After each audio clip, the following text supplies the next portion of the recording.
Indonesia has a duty to engage with the technology transforming society today and contribute legal perspective to shape their development for the benefit of all.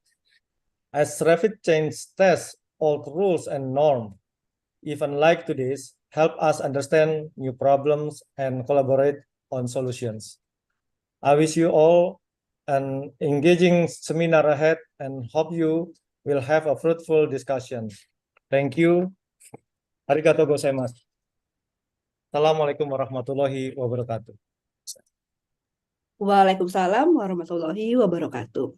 Thank you very much, Mr. Dean, Mr. Dr. Parolin Paidiair Tonang. Next, I will introduce us to our moderator today, who will lead our seminar, Mrs. Setiawati Fitri Anggraini, PhD candidate. Mrs. Fitri Anggraini is a PhD candidate from the World Maritime University, Malmö, Sweden.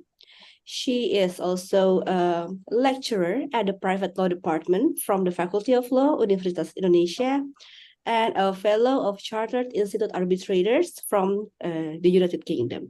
So, Mrs. Fitri Anggraini, without any further ado, the floor is yours.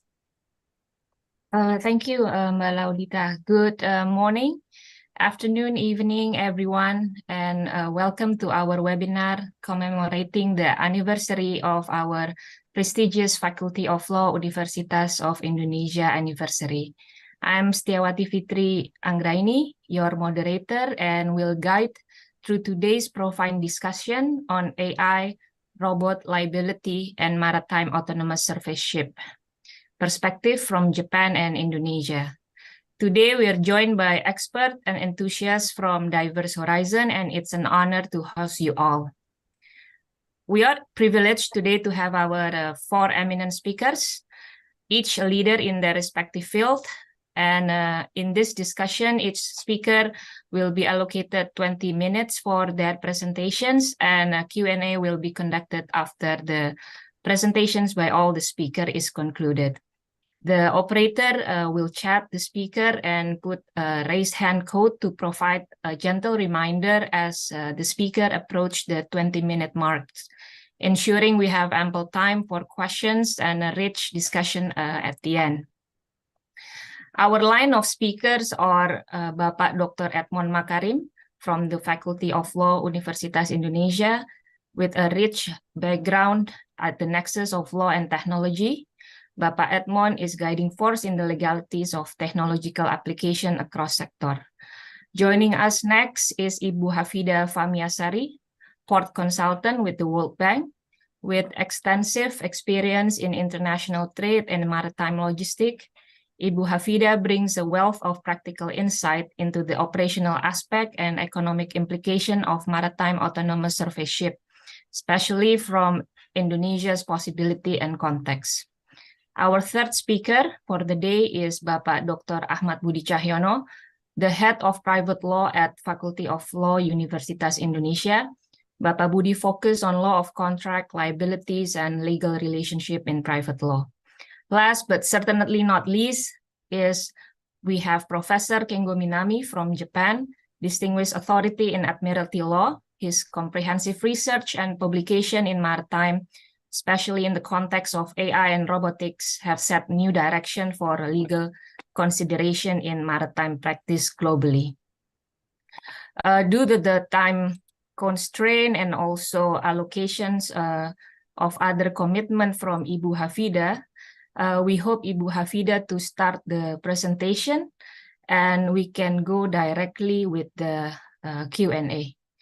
So I will briefly explain about Ibu Hafida is a PhD student currently at the Maritime Studies School of Civil and Environmental Engineering, Nanyang Technological University.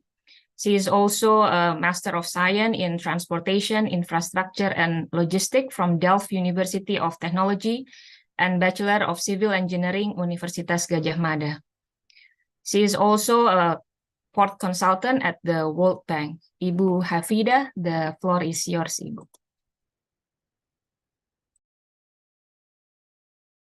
Hello everyone, sorry that I need to start it first, Bapak, Ibu yang saya hormati, karena saya nanti in the next coming 1 hour I have another same topic of this autonomous shipping. So you know that this topic was really emerging and everyone wondering on how Indonesia can adopt this kind of concept into the current environment, current technology and then policy sector. So what I would like to present in the next coming 20 minutes, I will be giving the some of the introductions of this autonomous shipping, maybe not too much technical because we have the expert here, Professor Kengo Minami. So maybe Professor can give later on the more detailed one in the technology, but I would like to give the angle from the perspective of on how our current regulations, on how our human resources already prepare on this MASS or mass autonomous shipping concept. You can see later with my presentation. Okay, next. Yeah, so actually the study will be in the fourth chapters or fourth session. So this is actually coming from my study with UNESCAP, and then but I picked some, you know, the key important things that may be relevant for this AI session. So the first one is the study itself, and then the situation in Indonesia, what happened with our readiness with AI, with autonomous shipping and so on, and how we converted the challenges currently in Indonesia into the opportunity. And also I give like some hint in the national roadmaps in the coming features. Yeah, next. So actually the study coming from the realization of the government of Indonesia, also with the regional NGO, UNESCAP, which is the part of the United Nations in terms of economic social affairs in Asia Pacific. They want to understand about the mass adoption. So we use the maritime autonomous shipping concept. So the mass itself, they want to know the adoption and the preparedness of our country. So I did several interviews and the studies with the various stakeholders, because in this study we need to know from many angles. It's not only just from the Ministry of Transport, it's not only from shipping players, but also how the research and academicians look into it, and also on how the people that currently working as the seafarers or pelaut, on in this issue, because later on I will describe you that actually Indonesia is the third largest seafarer producers. That's why the mass concept might be very challenging, but it can be an opportunity. So okay, I did several the study and interview with regulators, business players, associations, whether it is from the Seafarers Association or the Port Operator Association, also the academia, which are ITS. So ITS is we know from Surabaya, Institute of Technology School November. They are quite advanced in Indonesia for having this AI research in terms of shipping. Yeah, next. Yeah, so in terms of regulations, before we coming into the technology, the operations, we need to have rigid regulations. We need to have the laws, but currently there is no laws in Indonesia realms that adopting mass in our current transport in maritime sector, especially. Also, if we see the only autonomous transport mode in Indonesia is only in LRT, which is the light rail transit in Jadebek, Jakarta Bekasi area, Jabodebek. So we don't have currently any regulations for the maritime sector. And currently, if we want to have the regulation, we need to also involve the other main regulators, which are DGST, part of Ministry of Transport, Directorate General Sea Transport, because they are the main regulator in this part. They have a different segment of directorates that coming into different places. For example, sea transport and traffic, port, ship and sailor, navigation and safety, security, and offshore safety. So this all of directorates needs to be integrated to have a rigid law. So, because you are the law expert, so yeah, you need to know this kind of part, because this is the one that really make regulations for the mass concept. And why I mentioned DGLT, the Directorate General Land Transport, because DGLT actually, although it says it is land, but actually they also being a regulator for the ferry, which is the crossing between island to island. So if we want to have the autonomous ships as a ferry, like for example in Norway, in Finland, they already have a ferry for the passenger shipping between islands, you need to consult with this DGLT. So it's not only per se the DGST or the sea transport. Next. Yeah, and now we are going to mention different type of automation level. So there are actually two terms of automation level. This is term from Lloyd Register. We use the AL, automation level 0 until 6, but there is also the IMO, the International Maritime Organization, define it in a different way by degree. So degree 0, 1, 2, 3, 4. So you can see here the different, in the left side is from Lloyd Register, and the right side is by IMO. But maybe we can use the IMO first, because I think it is more understandable and less compared to the different 6 ALs. So for example, in degree 1, we know the ship have a crew, and then it have a features of the automated process and decision support. So there is still a crew in a ship. But for degree 2, it is remotely controlled vessel where the seafarers are on board, but not for the whole operations. So the seafarers are on board just if there is any urgent issue or something. And in degree 3, there is remotely controlled vessel, and then the seafarers are off the board. And we have degree 4, which is the most advanced one, where there is no crew off board and also fully autonomous operation. They can make a decision by themselves if there is any obstacles, if they need to do the curvature of the voyage and so on.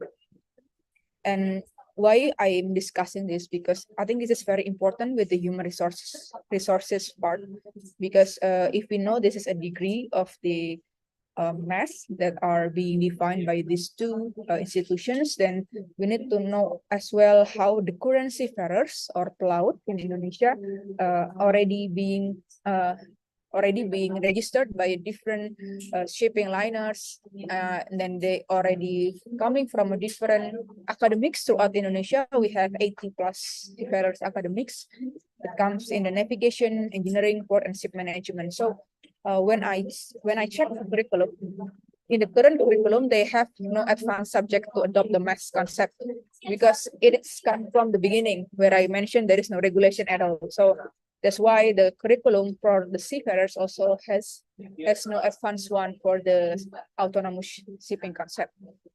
So later on, I will show you also my suggestion how to add the curriculums that related with the AI, with the autonomous shipping in the context of the courses for the seafarers. Yeah, next. And then in the research part, actually, we have ITS, the most advanced one in Indonesia, to do some research in the autonomous shipping, although it's not a large scale, but they already tried from 2020 with iBoat. So they detect the potential dangers and prevent collisions with objects at sea. So they use the sensors and radars. And then in 2022, they have a ROV W101. So they streamline the process of monitoring underwater cables and pipelines. So people doesn't need to go dive to very deep area of the oceans. They just need to have a remote controlled underwater vessels, and then also it can be used for marine exploration, whether it is for the natural resources or for mining in the seabed and so on. And then in 2023, there is Aksanawa, an autonomous surface ship to do SAR, search and rescue. So it can help the seafarers that may be already being drowned in sea, or just only helping like the current ships that maybe have has no fuel and so on. And we just also have a discussion with them that they are now currently researching with the ship size, with the ship for the outer island logistics, because we know in Indonesia, in the outer island, we have a very frequent high tides, and then a very strong wave, strong wind. That's why they try to make autonomous vessels for the logistics to help the outer islands to get their goods, to get their primary foods without making any sacrifices for the people, because people coming in on board, and there are many very strong waves and very strong current. Next.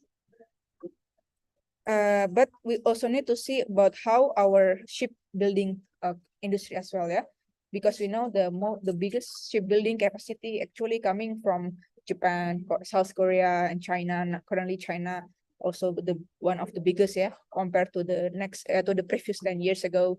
So we can see that the shipbuilding capacity, actually the capacity has reduced from 57.7 million CGT. So this is the units of the gross tonnage for the shipyard building, into the 39.5 in 2013, and then it forecasted it will be grow until more, but it's not it will not as much as 2013. So we can see how the graph, and then how the other countries and the big one like China, South Korea, Japan, Europe produce, and then forecasted to produce in the coming years.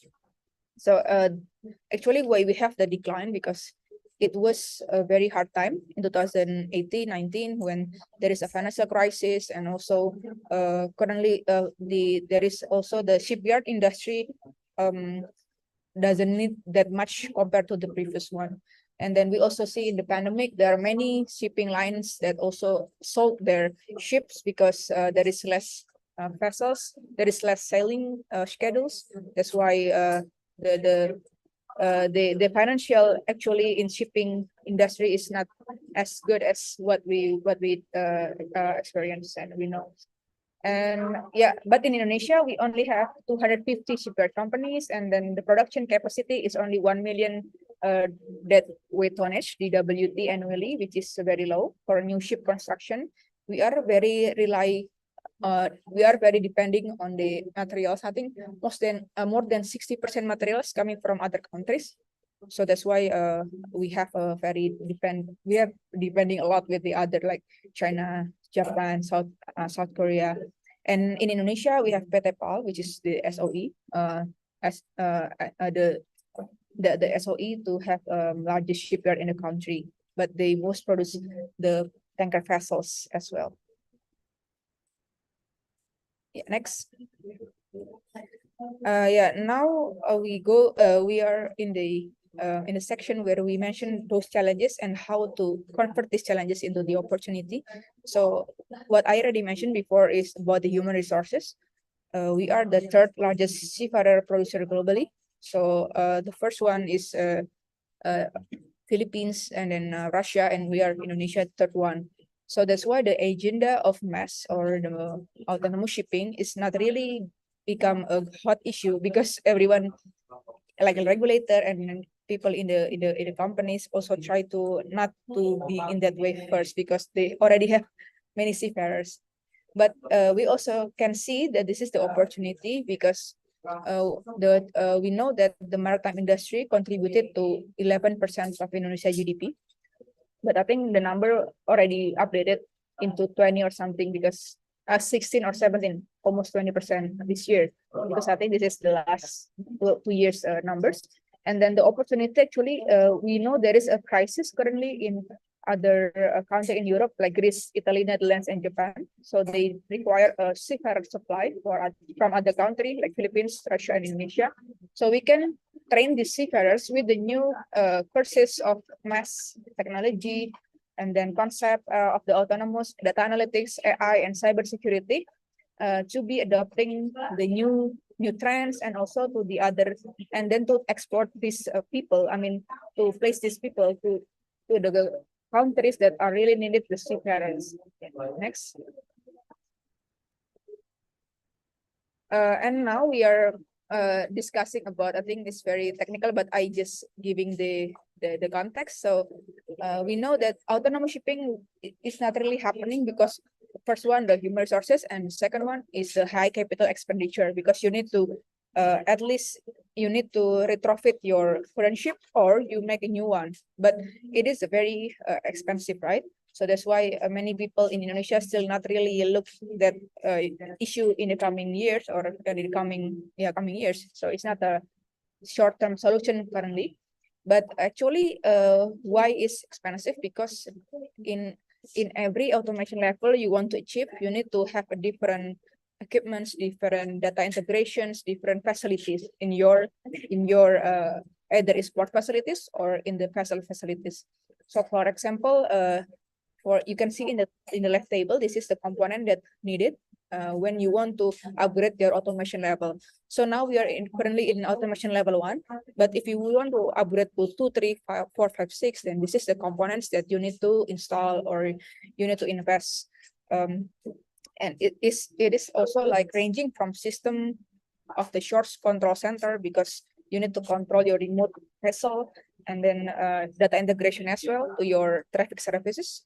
And for infrastructure, when you have the completely remote vessels, then you need to have the mooring, which is the part of the port, the berthing system that facilitate your automatic shipping. So this is one of several examples of that one. And in terms of human resource, you also need to have training for these automations. So this is one of the example why it is quite expensive right now. But there's also the opportunity actually, because then we have many resources of natural and then materials, so we can make a technology localization, because we have the materials, but still we need the industry to have it. And we can invite the PPP, the public-private partnership, on how the collaboration between the different sector of academia, government, and private sector, to focus in financing and research on the autonomous shipping. And we also can leverage the existing infrastructure. We can capitalize our many sea lines, sea shores, and ports, and we can upgrade our capabilities as well to facilitate this mass adoption. Yeah, next one. And another challenge is, before we mentioned only the investment, but also now we also needs to highlight about the economy of scales, which is the scale of investment. If you want to put this kind of investment, like how about the operations cost, and how about the later maintenance and so on. So I mean, I think in the left side you can see this is a very technical, but actually it says to you that actually if we use the mass or the autonomous vessels in long term, then you will get many reductions in the fuel consumption and also the crewing cost, because you don't have a crew. Or at least if you reduce the crew, then you will reduce the weekly charter cost. So charter cost meaning the cost when you having a crew inside your ship. And also to reduce the construction cost, because you don't need a deck house. A deck house is a part where the crews is living there. And also it optimize the routes, improve fuel efficiency, and enhance the operational safety and efficiency, because it will goes through a very efficient routes, and it can reduce 7% of operating costs. But still it is challenges on how this reduction can convince the government, convince the people in the industry that this is really potential. Yeah, next. But actually also when we are mentioned about the decrease of cost before, we also see some increase also in some costs. So for example, we mentioned before in the cost decrease, there is a reduction of the crew cost, removal of stores, maintenance and repairs, but there is an increase because there is a procurement of shore control center that I mentioned before, and then in removal of deck house, it is also net a cost as well. So still this kind of mass concept in the operation still very debatable. Next.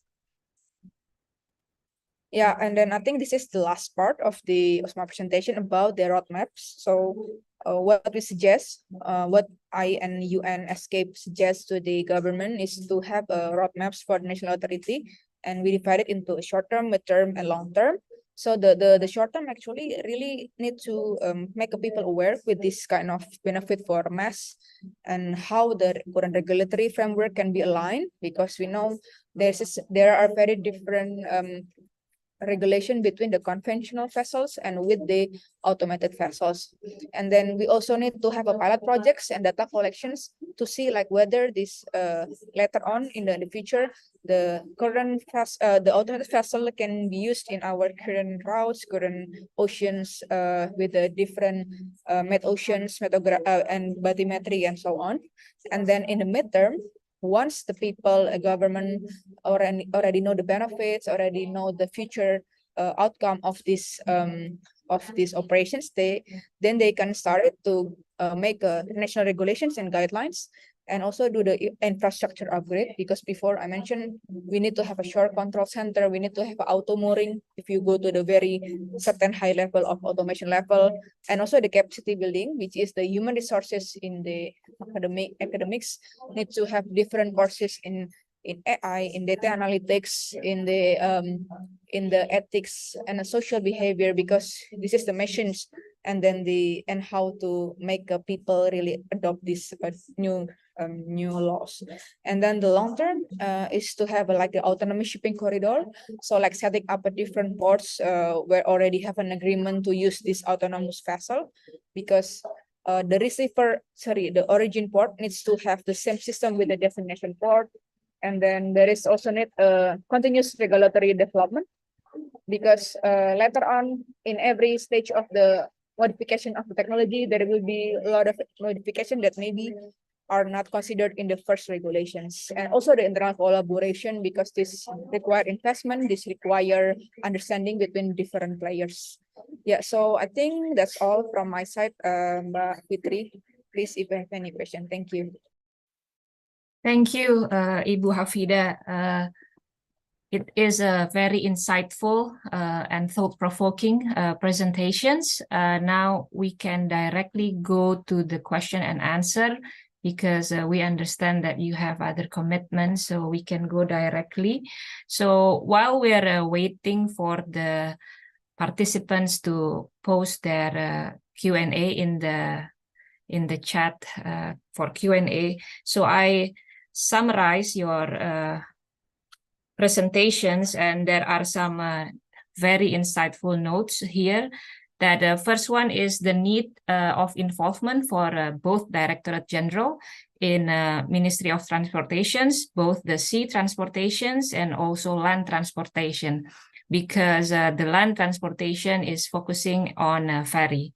And then there are two automation level, which are from Lloyd's Register and also from IMO, International Maritime Organizations. And the third one is currently there are no curriculum for the seafarer in Indonesia concerning maritime autonomous vessel. And Indonesia has still many seafarers, so the issue of mass is not yet a hot topic in Indonesia. And also there are challenges. First is human resources, and second is high capital, but also there are benefits. First is less crew cost, and second is less fuel cost. So to kick off the discussions, there are several questions. You mentioned about data analytics in adopting the technical skills. The question is, can you explore what are the relevance of data analytics in the curriculum of the seafarers?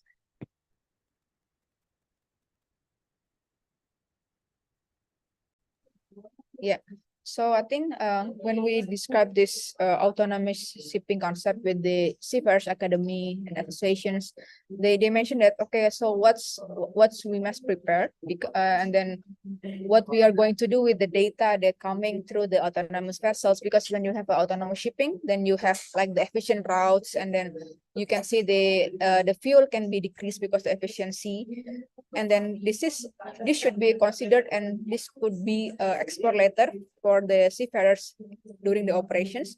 If there is any issues with the route diversion, they can easily optimize routes from the current history of the data of the previous routes. They can optimize the fuel efficiency later on with the longer journeys and so on. So this is actually coming for the not So I mentioned several levels of the automation. So this data should be analyzed and then understood by the seafarer. If you are in the certain level, for example, degree 2 or degree 3, where it is not fully operated by the system, because people can understand about how to make a decision based on the data that they already use. For example, the statistics of the distance and then fuel. So this is, I think this is very important because I believe we cannot go fully into the highest degree, right? So the data analytics can be a courses to accommodate this transition. Thank you, Ibu Hafida. So we have the next questions here. With the current condition and development in Indonesia, from your perspective as a consultant in the World Bank, how long will Indonesia probably be ready to overcome the challenges and to develop their maritime autonomous vessel industry, if we can say that's the question. I think the very important, as I mentioned before in the roadmap, is the regulation first. And I already also in the field, I know that changing the regulation is very hard, and of course because it is affect the other industry like shipbuilding and then the seafarers academics as well. So I think in the soonest is 5 years in changing the regulation first, and then later the other midterm and so on can proceed after the 5 years of the regulation change, because that's what it is. It is very hard to change the regulations. Even I believe if later autonomous vessel needs to be allowed, then there is a special division, whether it is under DGLT or in DGST, and they need to like make sub-directorate or something, because that's what happened in Ministry of Transport. Thank you, Ibu. So we have next questions. How the World Bank see the mass regulation for investment perspective? Is it already enough? And how about the risk? Is any insurance now they can cover? Yeah, I think currently the World Bank actually doesn't have per se the autonomous shipping study in Indonesia, but we have the port digitalization issue for the study and then for the future investment, and it is more like having current data from our journeys in the trips, in the vessel trips, and from the different shipping players as well. So that's what we already done right now, our study, how to integrate this different data from shipping players, from the quarantine, because if we have a cargo, then we need to do quarantine in a certain cargo. That's can be the first step to see the benefit of having autonomous shipping, because to convince the regulator at the first step, and we believe in the next 5 years we still need to, in this phase we haven't invested in the autonomous vessels in the coming 5 years, but I think this 5 years what we do the investment is like a capacity building on how the autonomous shipping concept, and then data analytics, and then the digitalization import is really important. That's what we are what we have it done in the first prioritization, other than investing in the vessels. Thank you, Ibu. Our next question is, you mentioned that the use of MaaS will lessen the operational costs, such as ship's crew on board. This means companies will need less people to work on ships. Given the fact that we just survived the pandemics where many working people experience mass layoff by big companies, if MaaS adopted more widely in Indonesia, what sort of a strategic recommendation would you suggest to reconcile the interests of companies and the worker? That's also the challenges I mentioned before about the human resources, because we have abundance of the seafarers, and then we just recovered from the pandemic. That's why I mentioned this is still there is still many reluctancy from different sides, especially the seafarer communities. But actually we can have an opportunity to train themselves to adapt with the AIS, or the autonomous shipping, the MaaS concept. And then actually we already place many people outside of the country. I mean, they can work in any other part of the world where they have the mass idea, the mass curriculum. So we actually can be like the source of the resource of the human resource that having this kind of knowledge, and then we can put it our people everywhere in the world. So I think that can be a win-win solution if later this autonomous shipping concept can be adopted. So we have our last questions here. So understand that you mentioned about change in port format, but what major changes shall be made to Indonesian port to accommodate mass?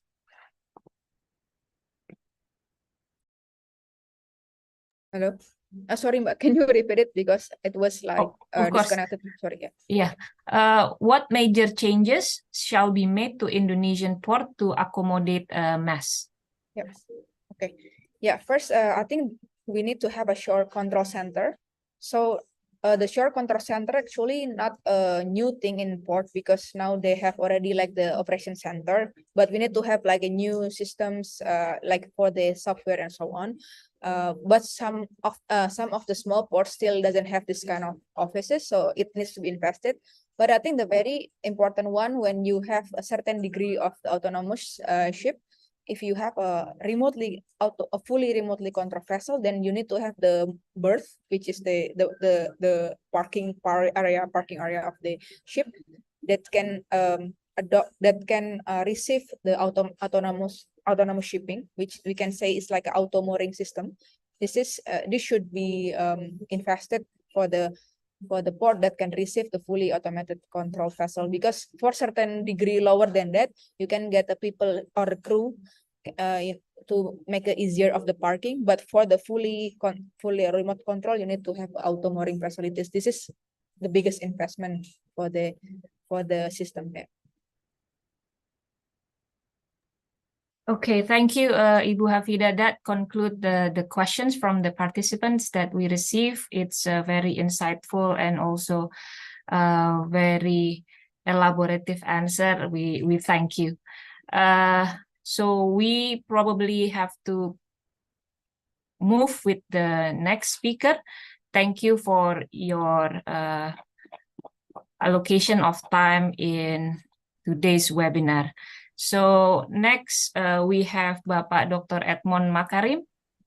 Bapak Dr. Edmond Makarim is the Dean of the Faculty from 2019 to 2023.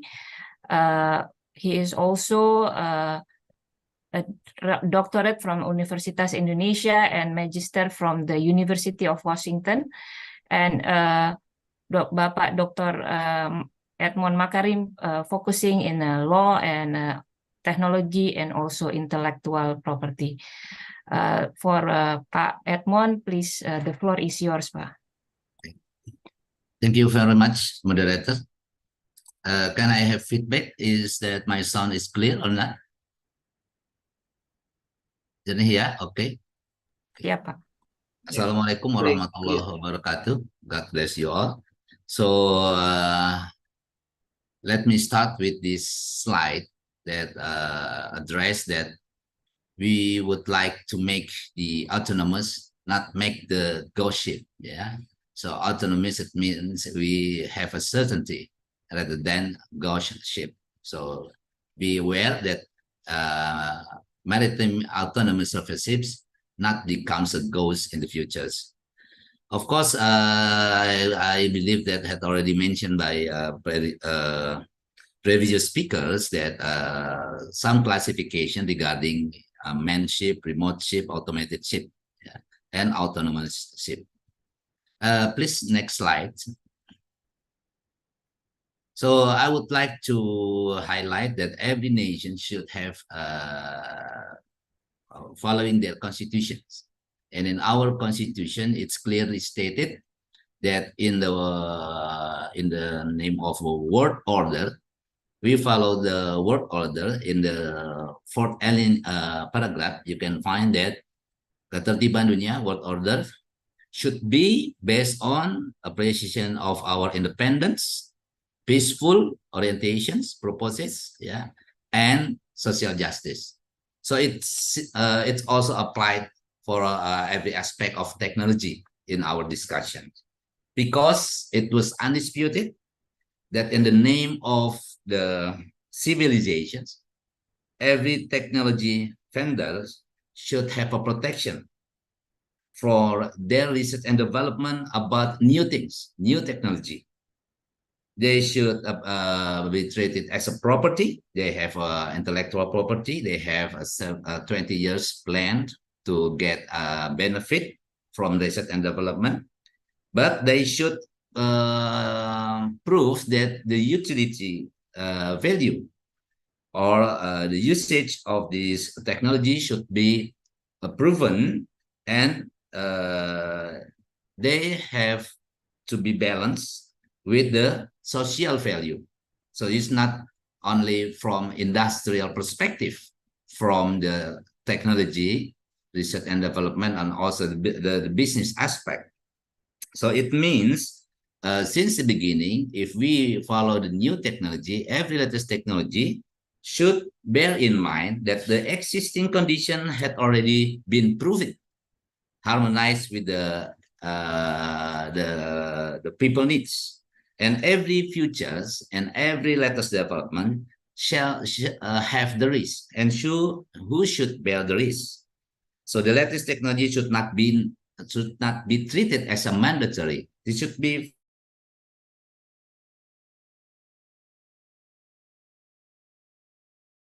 our temptations. So in the name of civilizations, there is no what you call the technology product would be perfect. So usually they ask for the new regulations that give permissions for having limitation liability in the name of that best effort of technology. So this is our awareness. So every aspect of new technology should be scrutinizing of us for us in order to protect our national legal interests. And then next slide, please. Next slide. Okay. So back to the philosophy of technology. Yeah, every technology can make social construction of technology. Technology, if you would like to implement, should be neutral, rational, and useful. And we should bear in mind about technological determinisms. It's called as risk. So risk mitigation should be our attentions before we implement the technology product as a system and make a regulation for a new rule in order to make it clear for legal liability. So one side, they have a protection, they can have royalty, they can have benefits. And the other side, the social justice should have a protection also in order to access the digital product. So it was undisputed. Every aspect of digital transformations have consequences for efficiency. That's good. But on the other hand, who should pay for that?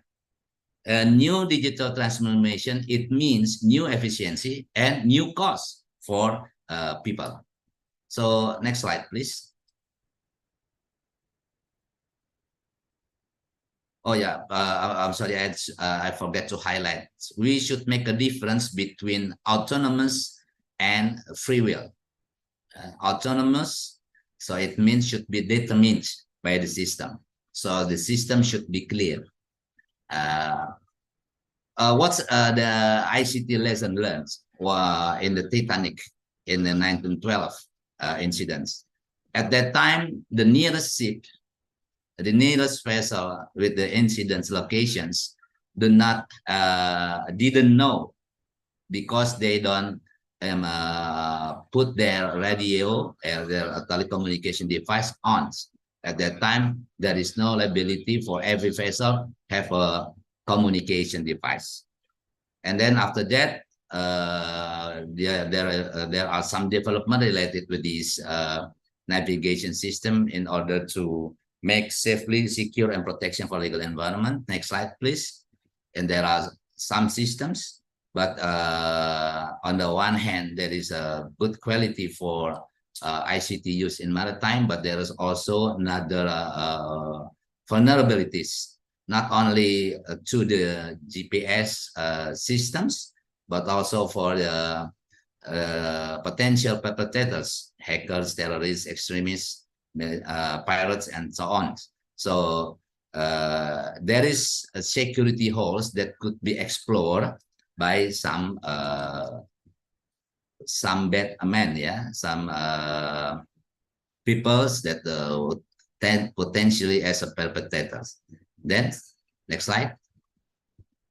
So my first note, I had learned, I scrutinizing about that started since 2019 around that this proposal had already been discussed globally in international fora, and there are also some level that had already mentioned by previous speakers.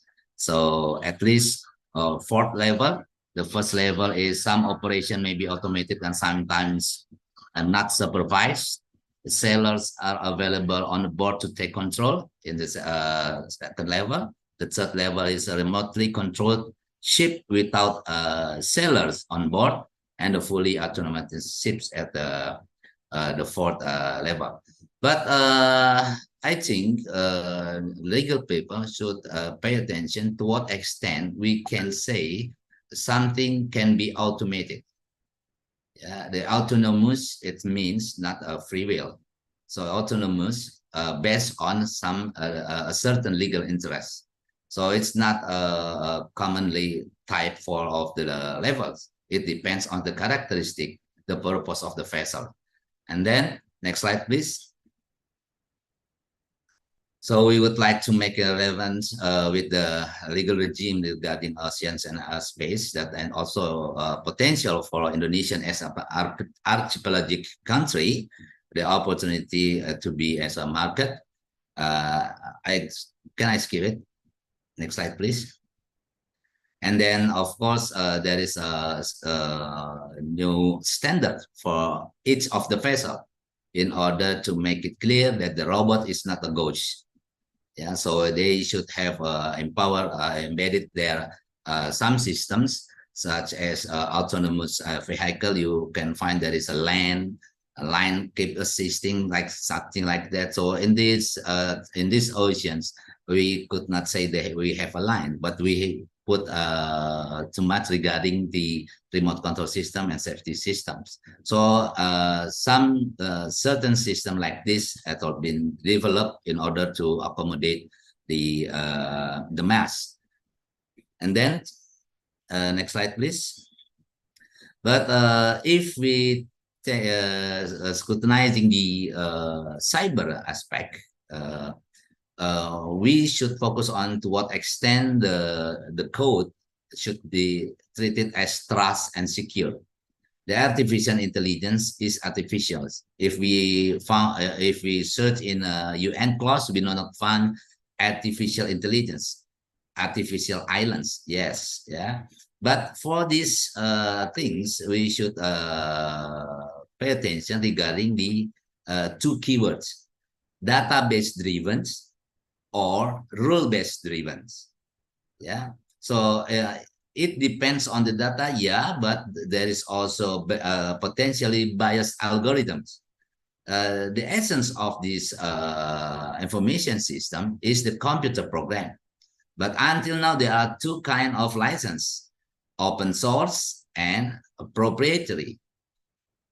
Set of instruction in which express in quotes to the device. So there is no guarantee, there is no bug or malicious code. So who should bear the risk? To what extent the risk has already been delivered to the people, to the stakeholders? So there are two opinions from legal scholars. One legal scholar saying that to be treated as a legal persons, as a legal subject, but also there is another opinion saying this is a product. The certain activities in which manifested, implemented as a code. The code, the first code, of course, the signal.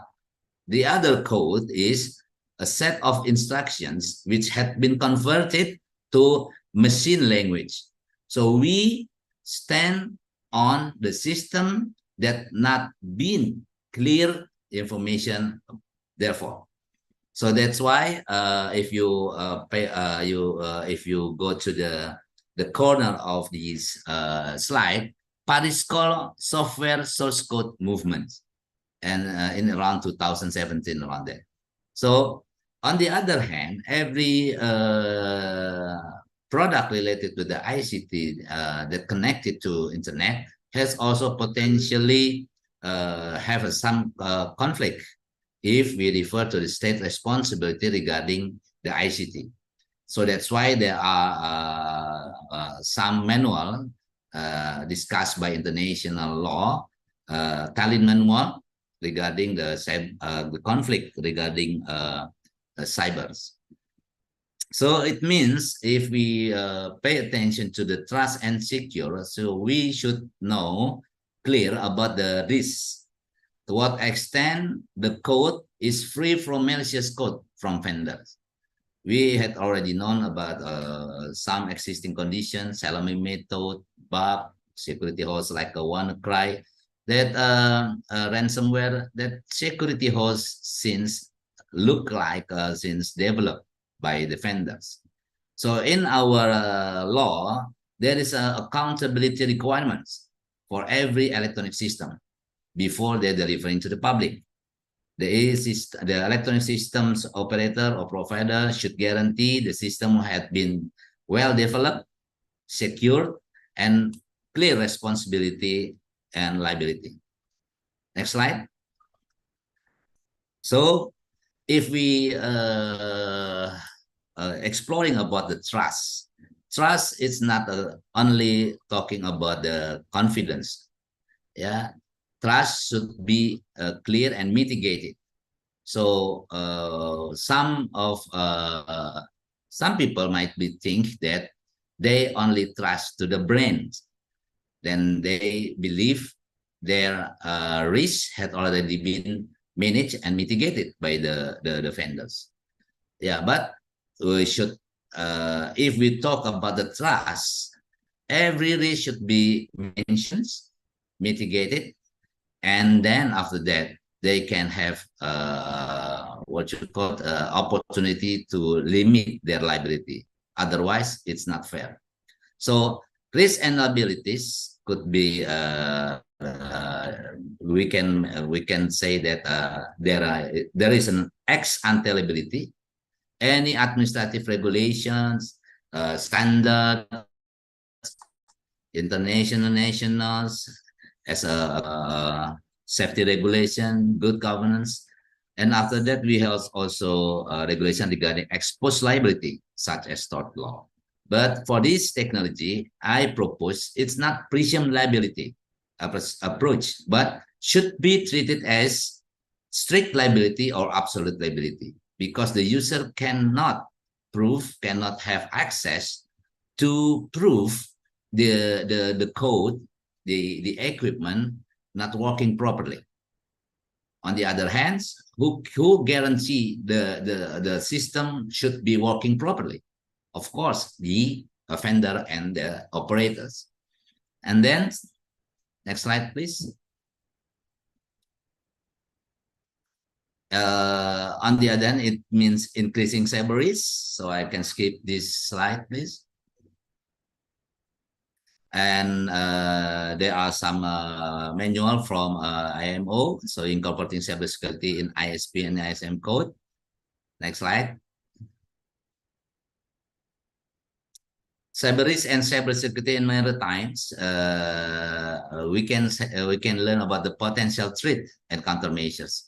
Possibility attack to disrupt RF signals, attacks to deceive or degrade sensors, attack to intercept or modify communications, attacks on OT systems, attack on IT system, attack on AI used for autonomous operations, attack through supply chains, attack through physical access, attack on the sole control center. But in principles, it's the same with the cybercrime. Computer as a target and computer as a tools. So cyber risk management means the process of identifying, analyzing, assessing, and communicating a cyber-related risk and accepting, avoiding, transferring, or mitigating it to an acceptable level, considering cost and benefit of action taken to stakeholders. Next slide, please. Regarding the AI, until now, we do not have international conventions saying minimal standard provision in order to deliver, to make the AI for global common heritage. So it depends on the national legal interest. So that's why each of the countries make their own regulation based on their perspective. Some authoritarian countries might be specialists with the AI, so they should protect and asking for the liability. On the other hand, the countries like Indonesia that they open that gate. So we can have confidence, but we need a guarantee. So to what extent your system would be useful for us? So it should be registered, right? Should be registered, and after that we can doing surveillance and monitoring regarding the usage, to what extent the system working properly. And then next slide, please. There is principle for responsibility, stewardship of trustworthy AI, national policies. And in this context, I would like to say that AI in the principles should be treated like computer programs, because computer program is a system for database, but after that knowledge base, and also we use such kind of a program. So AI, even autonomous, it's not should be perceived as real intelligence. That is artificial intelligence. So who is the real intelligence? The man, yeah, the human itself. Then next slide, please. So our constitution saying that this liability, constitutional liability for us, make everything still in the guarantee of our independence, united, sovereignty, and justice and welfare. So be curious regarding the harmonization with the international instruments, national interest and global interest. And then next slide, please. So this is our constitutions asking that pay attention also for the cultural values. So we not surrender our cultures because of the technology, because one side, of course, technology makes social construction, but on the other hand, law is social engineering. So we, based on our constitution, still pay attention and protect our cultural value regarding the every technological usage and aspect. Next slide. And we have spatial law regarding technology and science, but we do not have a practical regulation. So we do not have existing regulations that make it a rigid provision regarding each field of technology. So until now, we still have a law in principles, and it could be flexible, but we should pay attention to the principles. Next slide.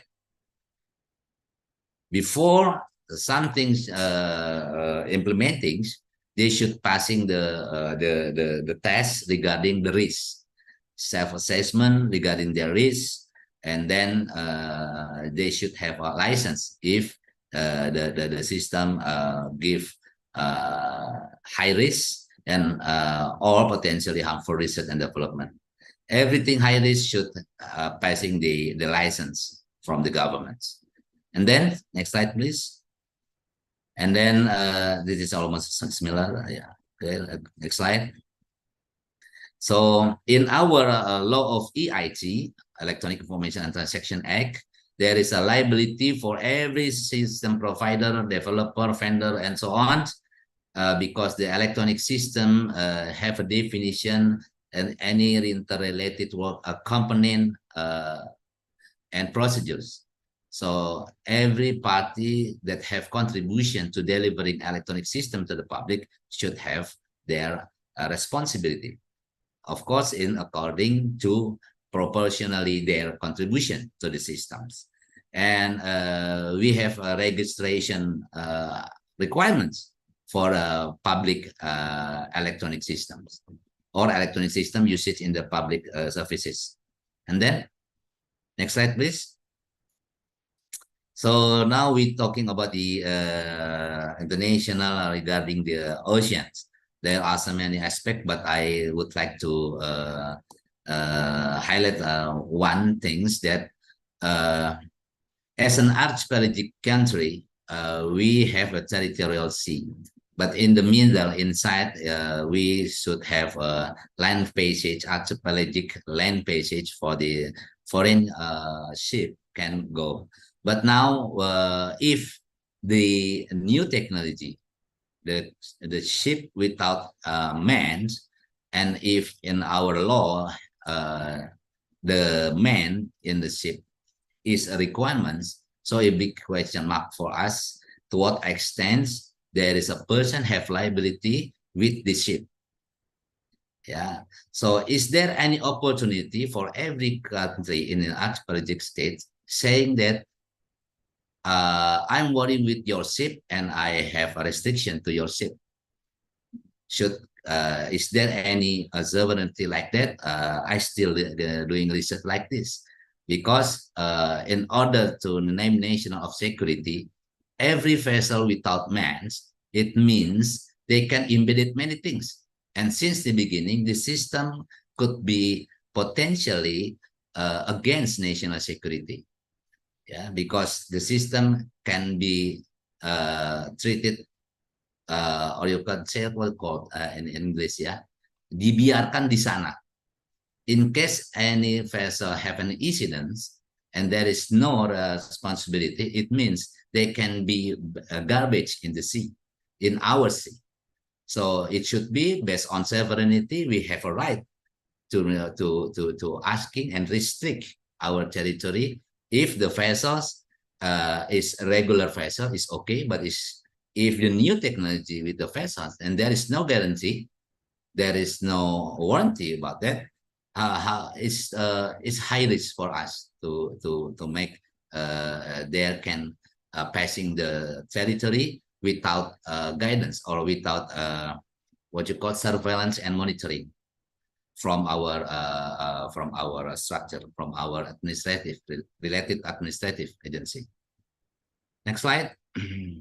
So this is IMO interim guidelines in 2019, if I'm not mistaken, regarding the risk management if mass-related system and infrastructure trial at that time. So until now, I cannot find there is final guidelines regarding mass. So I found that only interim guidelines in order to make these trial good in practice. And then, so I make a summary that all of the technology should appreciate of humanity and national interest. Yeah. AI is not a legal person or legal entity. It is a merely product, tools, or a system created by humans. Human-centered AI approach. There are two kind of approach for the automations. A human out of the loop, human on the loop. And it should be clear about the trustworthiness, responsibility, and reliability, particularly accountability of electronic system, well-designed, secure, and libelous, and is equal as the rights of the property versus strict or absolute liability. It looks like a fallacy if we make analogy like an animals. Vicariability to animals is the same with the vicariability of AI. I think it's not same, because for animals they have a free will, but for autonomous it's certain determination from the developers. AI may be constructed as an electronic agent in Indonesia if we're following the EIT perspective. Therefore, any related party which contribute to the system should be liable, including vendor, operator, will bear the rights and responsibilities under the law. Relative to the archipelagic ocean, it is reasonable to require the registration and identifying plus surveillance and monitoring for safety and protection for marine environments. And they should have guaranteed continuous expeditious in the lane of passage. So that is my presentation. We should bear in mind the system can imitate of our job, of our affairs, but they just think like a human and rational. The essence of AI is the condition that put on the device as an algorithm. If, then, else. And only binary options that make their nesting and make a looping. So the system like learn each of these development happened in the program, but it's not representing about the wise, because human like, not only rational. That's all my presentation. Mohon maaf sekiranya ada kesalahan dalam penyampaian. Assalamualaikum warahmatullahi wabarakatuh. Waalaikumsalam warahmatullahi wabarakatuh. Thank you very much, Bapak Edmond, and I will encourage a round of virtual applause for our esteemed speaker for their in-depth and thought-provoking presentations.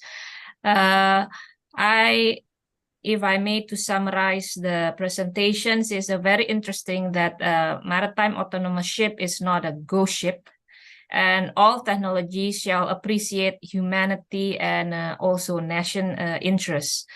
Third one is latest technology frequently asks regulatory to limit liability because there are no technology is perfect. Next one, every aspect of digital transformations will create efficiency, but at the same time, we also need to consider other impact. In the fifth summary, there is a difference between autonomous and free will, the lesson learned from Titanic, and to what extent something can be automated. And concerning risk and liability, Pak Edmond mentioned about ex post and ex ante liabilities, and suggests there is no presumed liability, but strict liability is preferred because the customer or the victim in a way cannot prove the liability from the tortfeasor, and a computer and as a target and a tool. And lastly, we do not have in Indonesia existing practical regulations that is strictly regulated law and technology. And we keep the question and answer sessions after all the presentations from the speakers concluded. So please chat your Q&A in the text box. And we will move forward with our next speaker, Bapak Ahmad, Dr. Ahmad Budi Cahyono. Bapak Dr. Ahmad Budi Cahyono is the head of Private Law Department in Faculty of Law, Universitas Indonesia. He is a Master of Law at the Faculty of Law, Universitas Indonesia, and also focusing in contract liabilities and legal relation in private law. Pak Budi, the floor is yours, Pak. Okay, thank you, this moderator. Good afternoon for everyone, especially for distinguished speakers, and then respected Dean and all the participants of the webinar. And I'm very grateful because some of my presentation has been discussed by Pak Edmond. So I'm just to discuss some kind in detail regarding the civil liability law in Indonesia. Okay, next. Okay, actually we have two types of civil liability in Indonesia. The first one, liability based on contract, based on contract, so we call contractual liability. And then also we have non-contractual liability, or sometimes we call tort law. Okay, next. Okay, regarding tort law, so we can find it in the article 1365 of Indonesian Civil Code, or ICC, and it says that every illegitimate act causing damage to another person obliges the person at fault to pay the damage caused. Okay, next. From the article, so we can try to conclude some elements of tort. The first one, to claim damages from a tort law, so it is necessary that we should prove 4 elements to be succeed. So we need to prove 4 elements. The first element is illegitimate act, and then the second one is culpa, or fault, and then the third, damages, and the last, causality between act and damages. Okay, next. And what is illegitimate act? So illegitimate acts means an act or omission to act with either contrary to one's obligation according to the law, violates their rights, contrary to the morality, or contrary to prudence to be observed in the community towards a person on his property. So from this concept, so a legitimate act, it could be all the acts that's contrary or violates either written or unwritten law. Okay, next.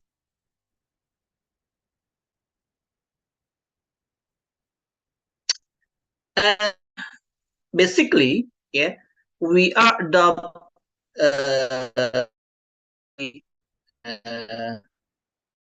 based on fault, stated in the article 100, the 3065 of our civil code. It that in 4 element, we have element that to claim damages based on tort should prove that tortfeasor at fault. But however, we have a specific liability on tort, so we call strict liability, or liability without fault. However, this strict liability only adopt in specific field concerning environmental protection and management, law number 32 2009, and it is stated in the article 88. It stated that every person whose action, business, and or activities use dangerous and toxic resources, or B3 in bahasa, bahan berbahaya dan beracun, produce and or manage B3 waste, and or which pose a serious threat to environment, is absolutely responsible for the loss that occur without needing to prove the element of fault.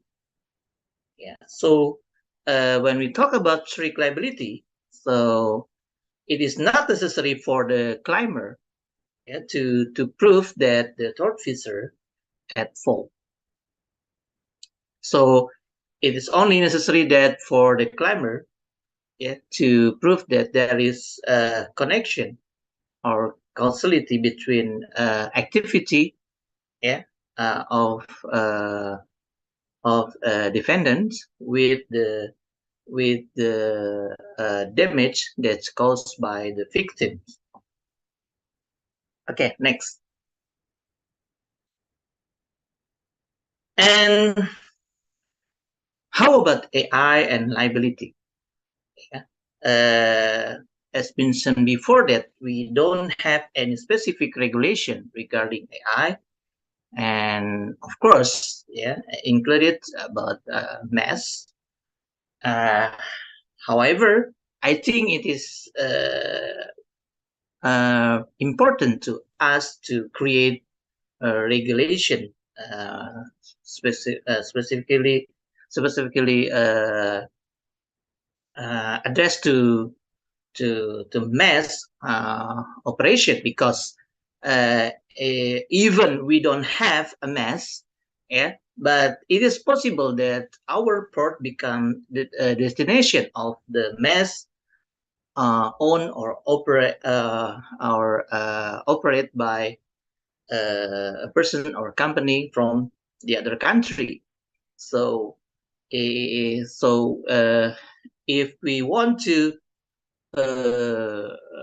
establish a new regulation regarding mass, so it is not necessary that we should wait until PT PAL could create a mass for domestic purpose. And then regarding EI and liability, so even we don't have special provisions, so AI, as mentioned before by Pak Edmond, is constructed as an electronic agent, as regulated in Article 1.8 of Law Number 11/2008, as amended by Law Number 19 of 2016 concerning information and electronic transaction. And according such provision, an electronic agent is a device from an electronic system that is created to act on certain electronic information automatically, which is organized by a person. Also, we can see Article 36, Paragraph 4, Government Regulation Number 71, 2019, concerning the implementation of electronic system and transaction. And it said that electronic agent can take the form of visual, audio, electronic data, and other form. So other form means we can conclude that this other form can be interpreted as AI. Next. And how about liability? So when AI as electronic agent, so electronic agents as part of electronic system, because electronic system are a series of devices and functioning electronic procedures: prepare, collect, process, analyze, store, display, announce, send, and or disseminate electronic information. And a organizer is every person, state administrator, business entity, and the public who provide, manage, and or operate the electric system independently or joint to user for their own needs and or need for the others. Okay, from this constructions, so AI as electronic agent, and electronic agent a part of electronic system, and electronic system organized by a person. Okay, next. And then how about the liability? In the case of there is incident, for example, if there is a collision and another incident, then can make or can create damages to the others.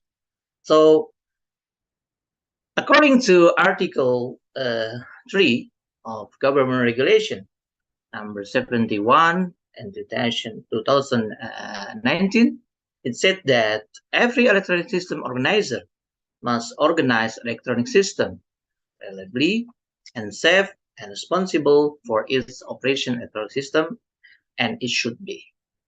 And the electronic system organizer is responsible regarding the implementation of the electronic system.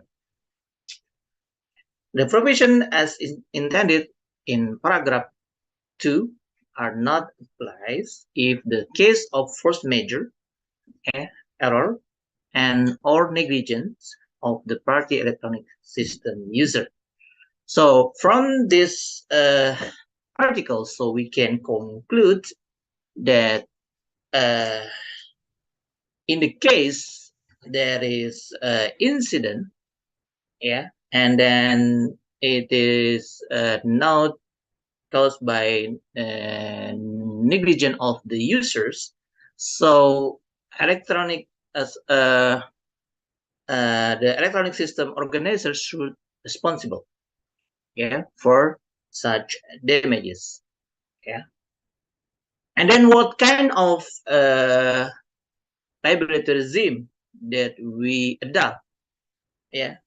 Different with the law from environmental law, and then in the environmental law, as we have as I have mentioned before, it clearly states that Article 88 adopt the strict liability regime. But in the ITA law, so electronic transaction and information, so we cannot find explicit words in the provision that states someone should liable strictly for the activity that caused the damage. That's why in principle, and we adopt liability based on full, not strict liability. However, if we try to interpret that Article 1 of this provision, it said that every electronic system organizer must organize electronic system reliably and safe. If we try to interpret that the word must, it is the organizer should guarantee that the system should reliably and safe. So it is possible for organizer of electronic system should liable strictly. So it is possible to adopt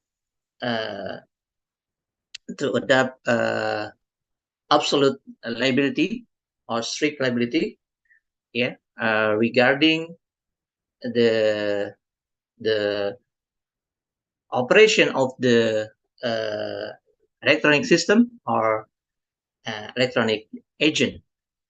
Okay, so it is all that I can present it to you, and hopefully we can discuss in the future for a deep discussion. Thank you.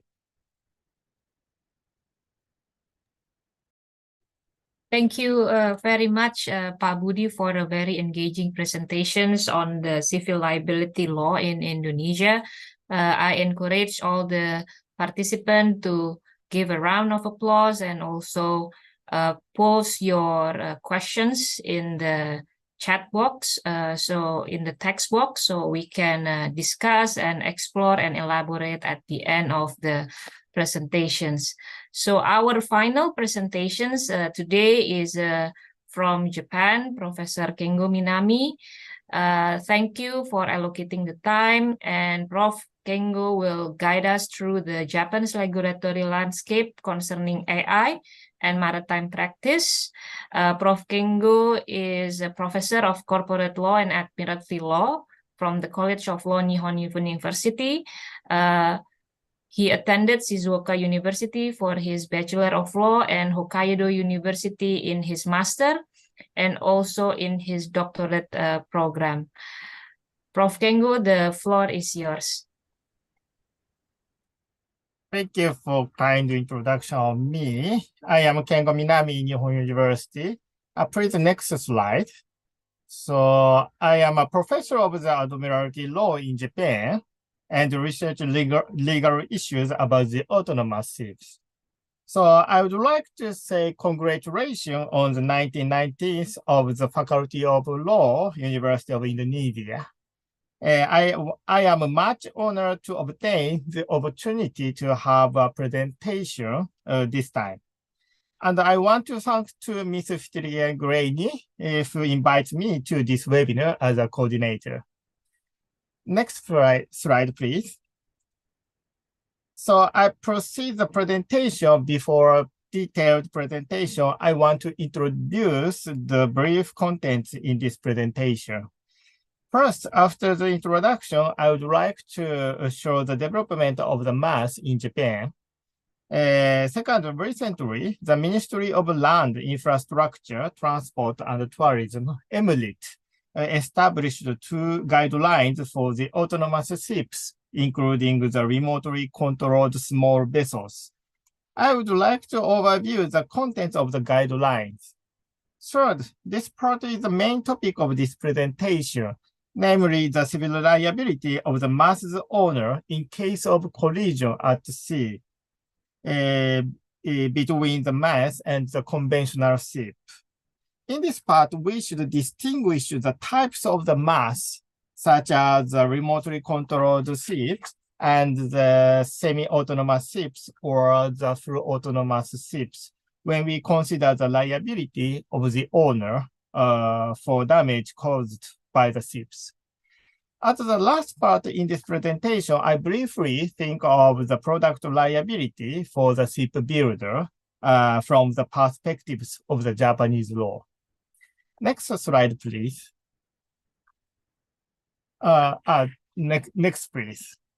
Yeah, thank you. First of all, I want to show an old but a famous professor in Japan, Dr. Shikayoshi Ugaya, the textbook regarding the Admiralty law for participants. This excellent book said the ship must be crewed if it is to be used as a vessel. To imagine a vessel without a crew is meaningless under the Admiralty law. Of course, this textbook was published in 1942. At that time, as attendees can recognize, all the ships must have seafarer as an operator or navigator on board. The people of that time could not imagine a ship which has no crew on board. However, the autonomous ships are gradually being developed in the world. The most recent evolution of the ship is unmanned ship. Naturally, nobody can know if the unmanned ship can be achieved in the near future. But it recently has become important to think of the appearance of the types of the autonomous vessels from the aspect of the maritime law. Therefore, this presentation might be ideal for considering the legal issues in relationship with maritime autonomous surface ship, which is named MaaS. Next slide, please. Firstly, I would like to introduce the experiments and the development of autonomous ships in Japan before considering the legal issues in relationship to the MaaS and owner's liability from the point of the Japanese law review. In Japan, shipping companies, not shipbuilding companies, mainly lead the development of autonomous ships. For example, there is an autonomous vessels demonstration project led by the Nihon Yusen Kaisha, NYK Group. It is called the Designing the Future of Autonomous Ship named DFAS project. Next slide, please. In this project, conventional container vessel was equipped with autonomous navigation functions and was allowed to navigate autonomously from the port of Tokyo to the port of Matsusaka. This autonomous navigation is also equipped with an autonomous navigation support function from a shore-based operations center via communications. Next slide, please. The experiment was successfully completed using the autonomous navigation system for maneuvering away from shore, navigating in the bay, navigating along the coast, and maneuvering onshore during the 790-kilometer round trip from the port of Tokyo to the port of Matsusaka and back. Next slide, please. The systems consisting of this experiment include the following functions. Second, the systems that monitor and support the ship from shore. And third, a stable communication system between the ship and the shore. The DFAS project is the world's first successful long-range and long-duration navigation system in diverse ocean environments. Next slide, please. The features of this ship crew on board keep watch from the deck in order to comply with current regulations about navigation, and not to allow her to create the risk of collision with other ships and other colleagues. If the risk of collision occurs, the navigation system determines to safely and autonomously navigate in order not to collide with other ships. The system appropriately can delegate crew on board or remote operators on shore to maneuver the vessels. Next slide, please.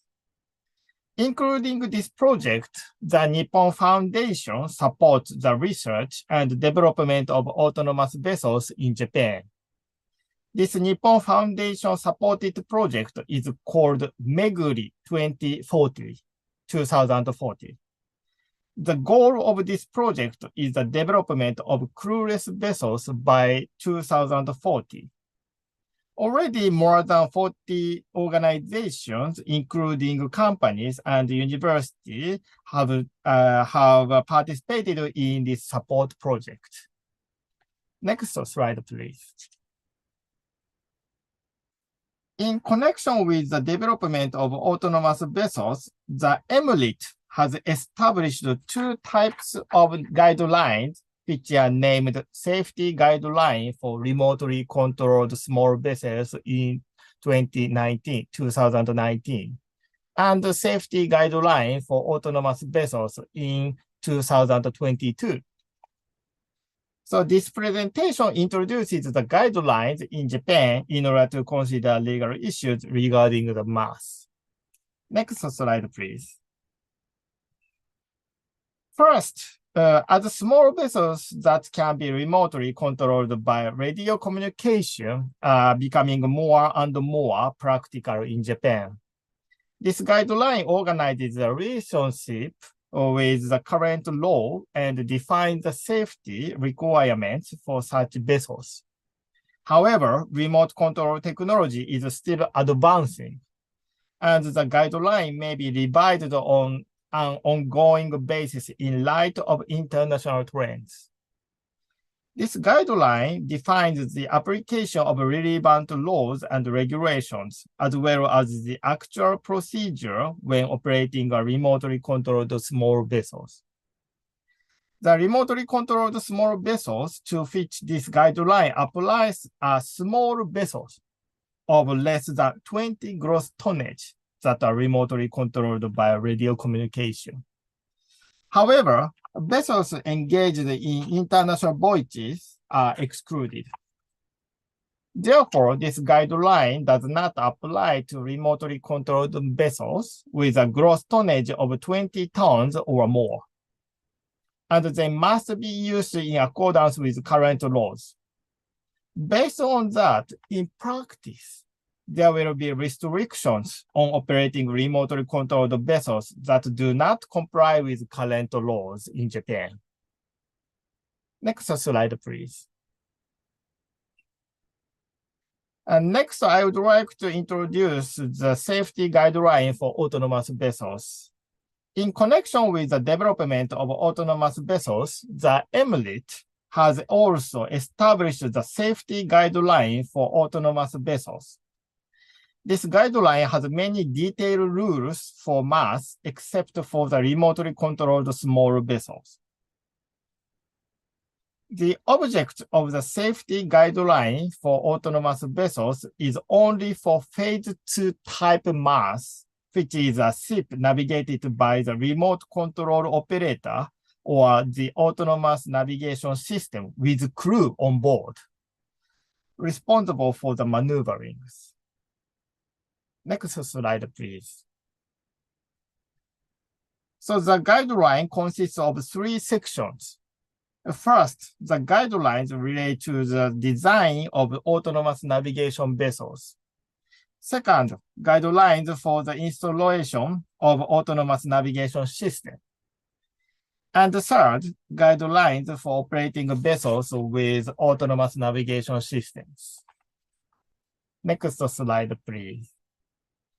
So in order to examine the civil liability of autonomous ships owners when those ships collide with other ships, I will give 3 examples. One covers the topic of the civil liability of the ship's owner in the case of the use of the remotely controlled ship. If the remotely controlled ship navigated by an operator on shore collides with another ship due to his negligence, would the ship's owner take responsibility for the accident?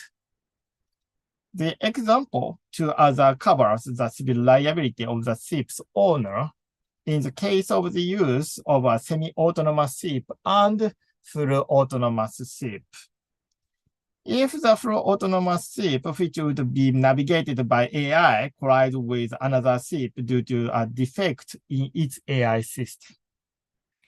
Next slide, please. Before considering the mass's owner in collision case, I have to introduce the conventional ship's liability in a collision case under the Japanese law. The Japanese Commercial Code states that a ship owner shall be liable to compensate for any damage that the captain or any other mariner of the ship has caused to others intentionally or negligently in the course of performing their duties.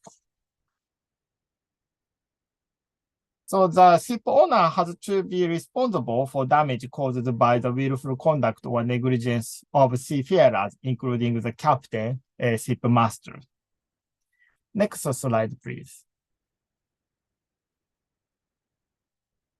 So I would like to think of the liability of the mass's owner in case of the use of the remotely controlled vessels. In this issue, there is a problem about the words of the provision of Article 690 of the Japanese Commercial Code, namely, whether the onshore operator of the remotely controlled ship is included in the captain or any other mariner of the ship. Become a problem. Next slide, please. If the operator is contained in the words, the ship's owner would be held responsibility for the damage on the ground of the article. On this point, the Kobe District Court stated the mariner means the person who is on board and works in the ship. Therefore, according to the judgment, the onshore operator might not be included in the words because he is not on board. Of course, this is a very old case about 60 years ago. Thus, the presiding judge could not have imaged that there would be unmanned ships. Regardless, there is a possibility that the operator on shore would not be included in the words of this article. Next slide, please. However, since Article 690 of the Japanese Commercial Code is understood to be a rule for corporate liability under which a company is liable for damages caused by hiring a crew or workers, the article may be applied by analogy even in the case of the remote operator. And even if it is difficult to apply the article as a kind of vicarious liability, the employer's liability provision of Article 715 of the Japanese Civil Code can be also applied. Therefore, if the remotely controlled ships were to cause a collision, the framework of current laws would be sufficient to deal with the situation. Next slide, please. As a result, I think there is practically no difference in whatever part of Article 690 or the Civil Code is applied for liability of the ship owner or the employer in regard to this situation. That is the reason why there are very few cases in which the employer does not have responsibility for any damage caused by the employee in Japan. So there is the same situation as the vicarious liability regarding the Japanese Commercial Code 690. So if the ship owner uses remote controlled vessels, the ship owner must be responsible for the damage caused by the remote operator with using the remote controlled vessels. Next slide, please. So would the ship owner or the operator of remotely controlled ships have the privilege of the limited liability based on the Act on Limitation of Liability for Maritime Claims in Japan? The Act states that the people who have the privilege of limited liability are the ship owners and the employees, including the mariners. Thus, even though the operator of remotely controlled ships would not be included in the concept of mariner or seafarer, it would be literally contained in the concept of employee. Therefore, the Act could apply to remotely controlled ships. Next slide, please. Second, the autonomous ships covered by the safety guideline for autonomous vessels introduced in Section 3 of the Phase 2 type, which is positioned as semi-autonomous ships. This is one in which the vessels is normally navigated by an autonomous system, but the crew overrides the maneuver when the vessels deviate from the ODD or when an emergency situation occurs. In fact, this guideline requires that the crew be able to smoothly take over maneuvering when the vessels deviate from the ODD or when an emergency situation occurs. Next slide, please.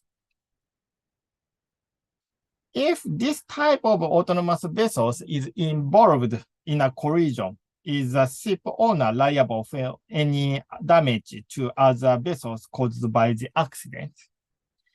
Since the crew is the final decision maker and the responsible party for this type of autonomous ship, if the autonomous system was working properly and the warning was issued, but the crew did not respond appropriately, the crew would be found negligent and the ship owner who employs the crew would be held liable. Next slide, please. Moreover, in the case of such an autonomous ship, even if the crew were allowed to fully rely on the autonomous system, they would not be exempt from proper watchkeeping at all times. Thus, the crew would be completely dependent on the autonomous system with the same consequences for failing to avoid a collision under the current Japanese law. Next slide, please.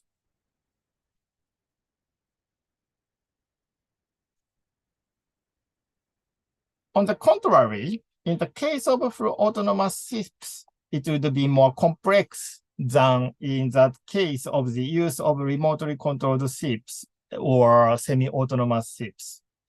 For instance, if full autonomous ships collide with other ships due to a defect in the AI system contained in the ships, should the unmanned ship's owner have responsibility for the accident? Or if the AI system inside full autonomous systems is hacked by a hacker who intended to cause the collision, should the unmanned ship's owner be liable for it? Next slide, please.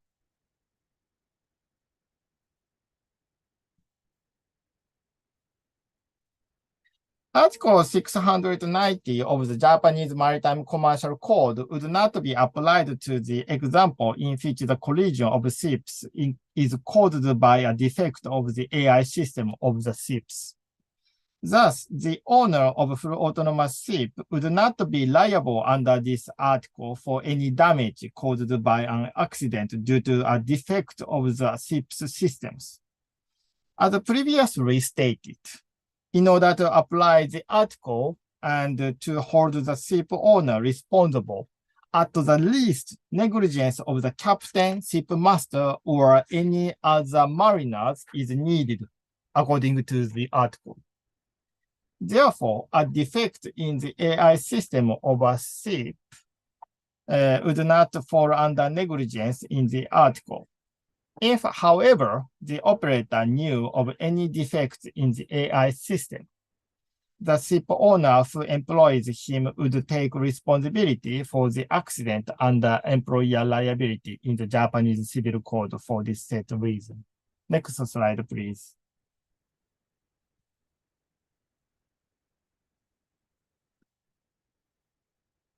On the next story, if the AI system of a full autonomous ship is hacked by a hacker, and it leads to a collision with another ship, the ship owner basically would not be liable for the accident because he had part in it. Of course, it would not be easy for victims to prove the existence of a hacking either.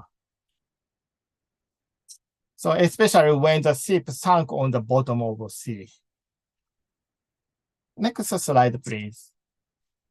As the last part of this presentation, I would like to think of the product liability about the mass.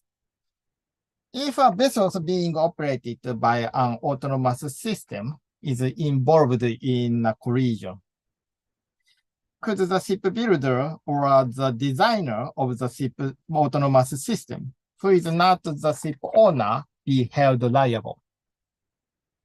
Article 3 of the Japanese Product Liability Act provides that, it's a very long sentence, the manufacturers, etc., are liable to compensate for loss or damage if death or bodily injury to others or infringement of property of others are caused by a defect in the delivered product, which was manufactured, processed, imported, or on fit indications, including a name referred to item 2 or item 3 of paragraph 3 of the preceding article are used. Provided, however, that this does not apply if the damage occurs to the product alone. Next slide, please. This article provides that the manufacturer is responsible for the damage to the product. The manufacturer would then be liable when it is proven that the autonomous system has a defect and that the defect caused the vessels to collide with another vessels. This question then is whether the autonomous system was defective or not. So when considering this issue, the guidelines established by the MLIT become important, I think. This is because the guidelines also specify matters related to the design and installation of autonomous systems. Certainly, compliance with the guideline is not legally mandated. However, the guidelines can be viewed as criteria for determining the presence or absence of defects. If a manufacturer, as a system supplier or system integrator, designs or installs an autonomous system in a way that differs from these guidelines without just cause, the manufacturer may also be liable for any damage caused thereby. In other words, the MLIT guidelines could be used as part of the product liability determination factors. Of course, this is not absolute criteria. However, this is only appropriate for the autonomous vessels covered by these guidelines, and the case for more developed autonomous vessels is left for further discussion. Next slide, please.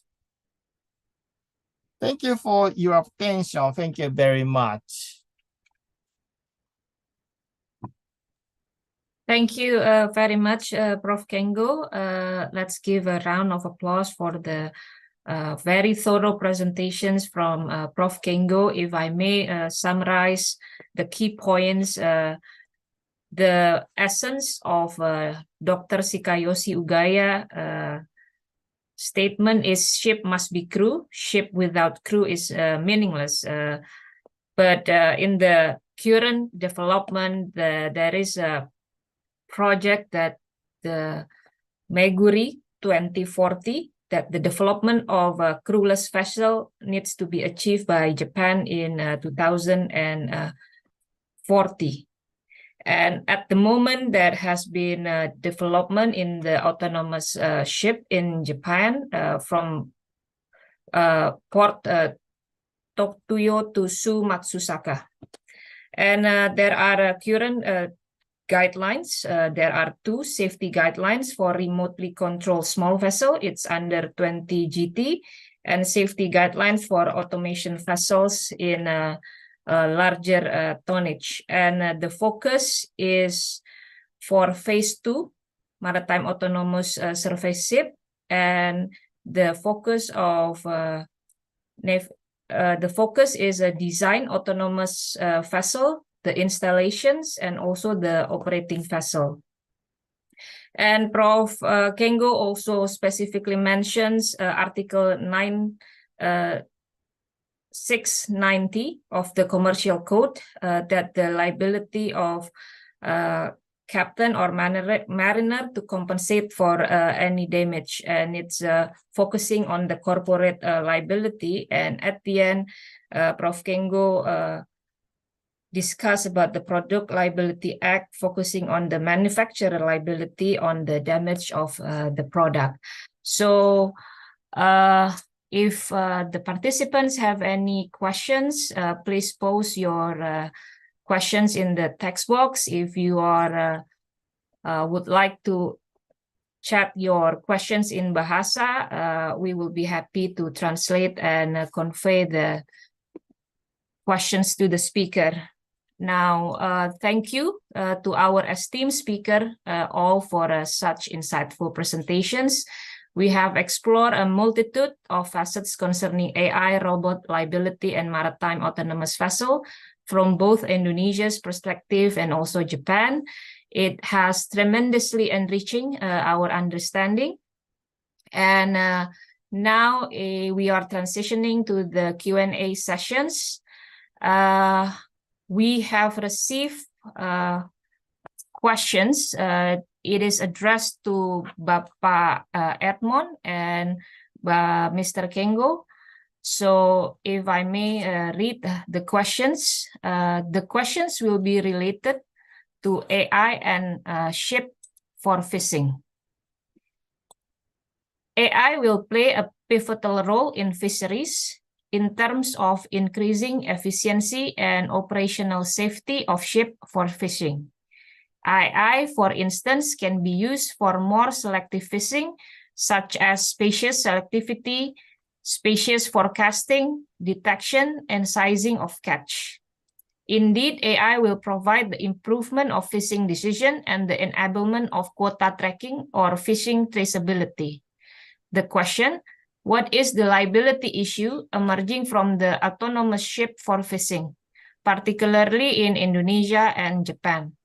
The nature of software has a, okay, that's another question. So I will hopefully can direct the question first to Bapak Edmond to answer the questions. Thank you very much. I had already mentioned that every intellectual creativity, the first thing that they would like to ask is a claim as a property. And in this context, as we had already known about the patent perspective, something should be a problem solving from the existing conditions. So it means they should describe their invention, process, disclose, and then the product offers something, a capacity, a function, a certain function, such as the services. And then if this function is a promise, is an offer from the seller,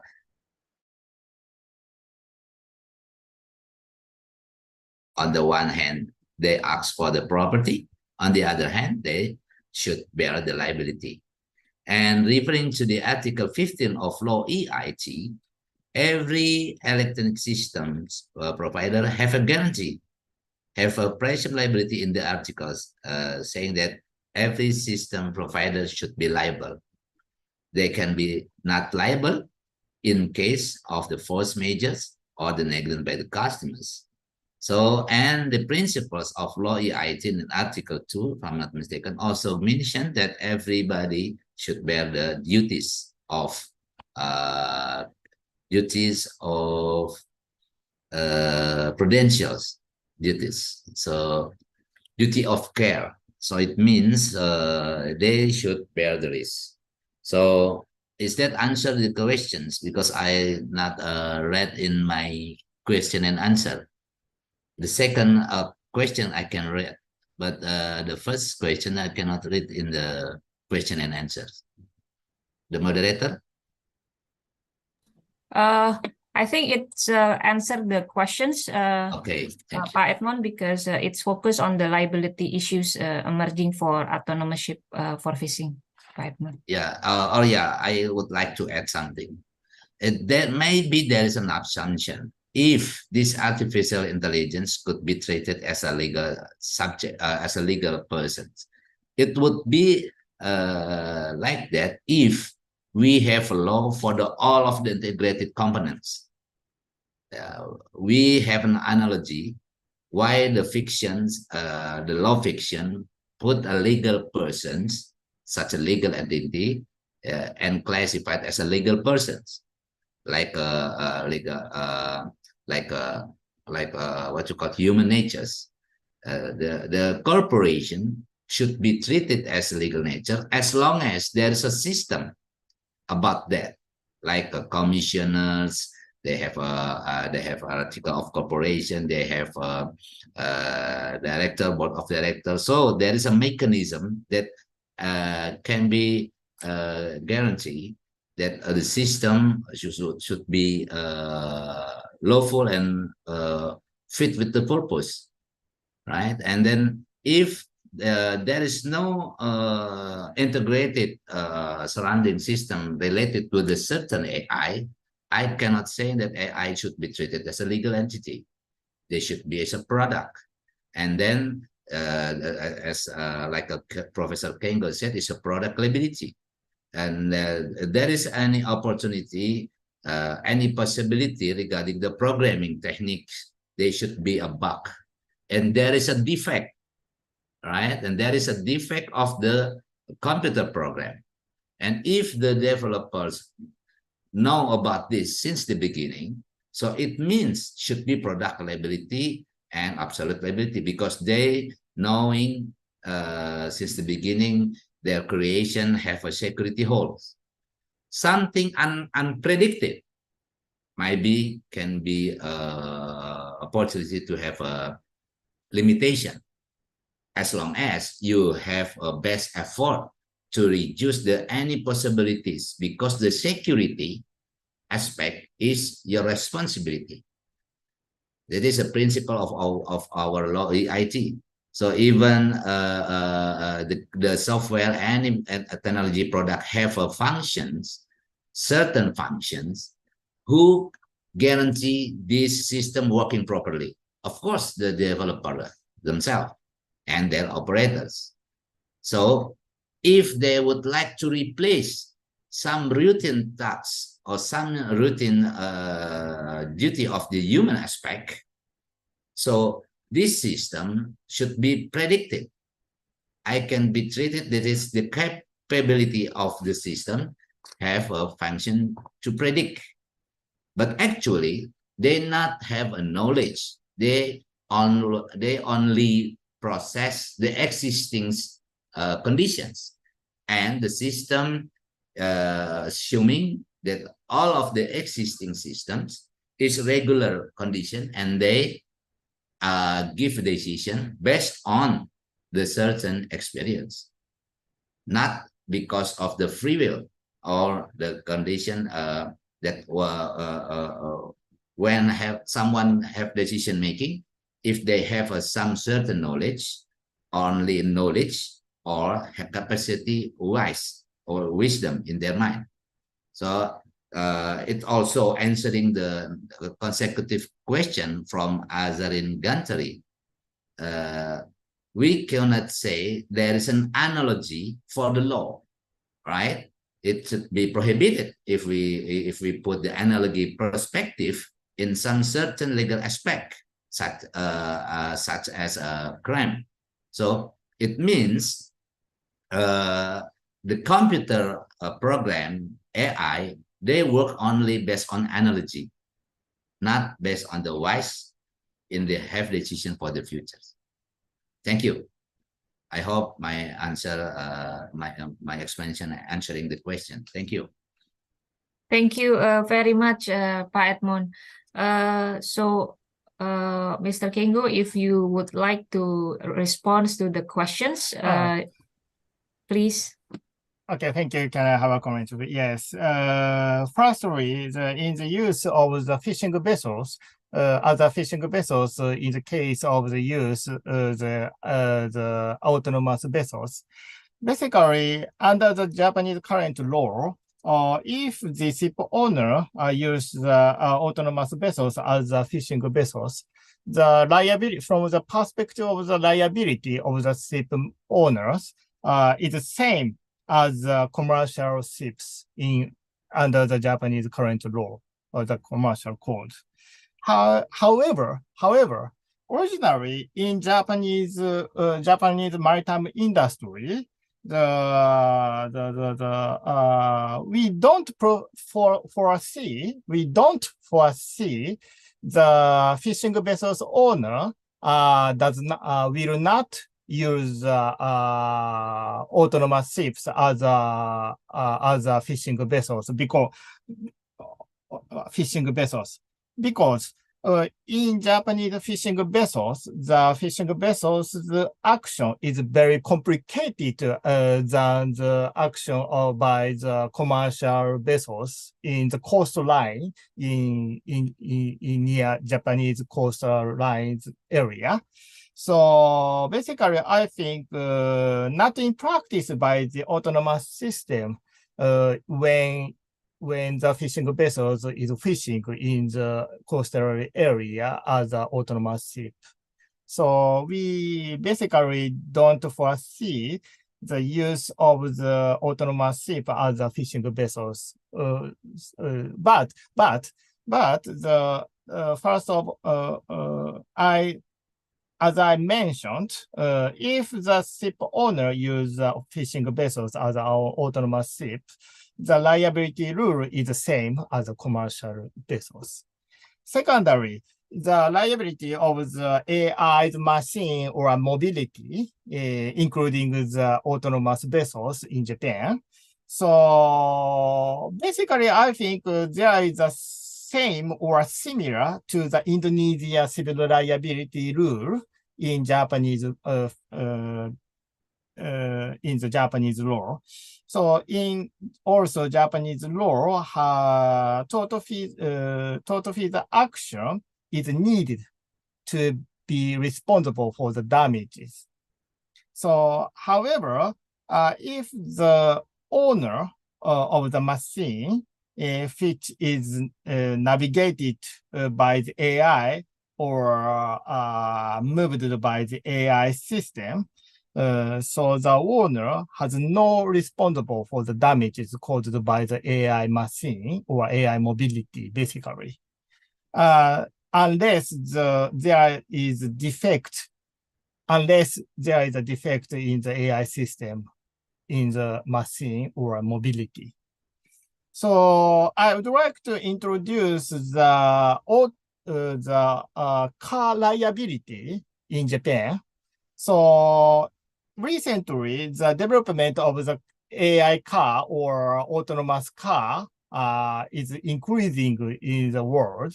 So in Japan, so the car company, a lot of companies develop the AI car or autonomous car. So at the time, so under the discussion about the car owner's liability, who uses the autonomous car under the current Japanese law. So there is no difference between the current situation and the autonomous car situation, because under the current Japanese car damages liability rules has already introduced to the similar, almost strict liability rule. Even if the owner uses the conventional type of the car. So there is no differences between the autonomous car and the conventional car. Yeah, so of course, in Japanese discussion, especially the autonomous vessels, the liability should be introduced, the strict liability. However, we don't think of that situation is not reality. Okay, thank you. Thank you very much, Mr. Kengo. So you mentioned about car, and we have another questions. It's about automatic vehicle, and I presume that this is directed to Pak Budi. The question is, if we own an automatic vehicle and it crashed someone's property due to malfunctioning, who is liable for the damage? Is the owner or the company who produce the vehicle? We maybe want to give these questions for response by Pak Budi, and also probably a comparative perspective from Japan as well.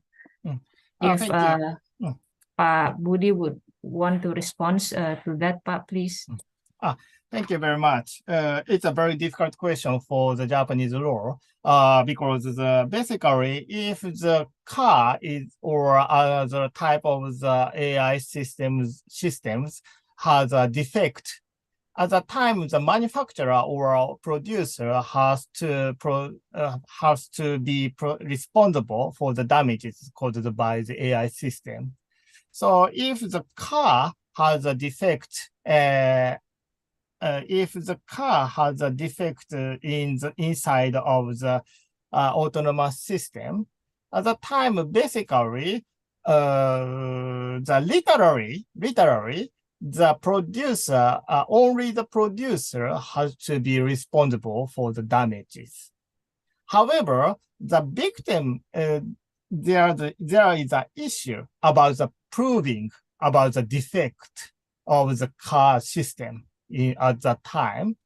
If the car owner exempt from the liability due to the defect of the AI system inside the car, so the manufacturer must be responsible for the damages caused by the AI system defectives. However, the victims must prove the defect of the AI system on the car in order to make the producer or manufacturer for the responsibility for damages. So there is a very difficult issue in this situation regarding the proving. So some scholar or some researcher insist that if there is a defect on the car or AI system at that time, the burden of proof changes to the manufacturer or producers who has no producers has no defective in the car system. Thank you, Professor Kengo. If Pak Budi would want to respond from Indonesia's perspective, please, Pak. Okay, thank you for the questions. And then for Indonesian perspective, so basically, as I mentioned before, we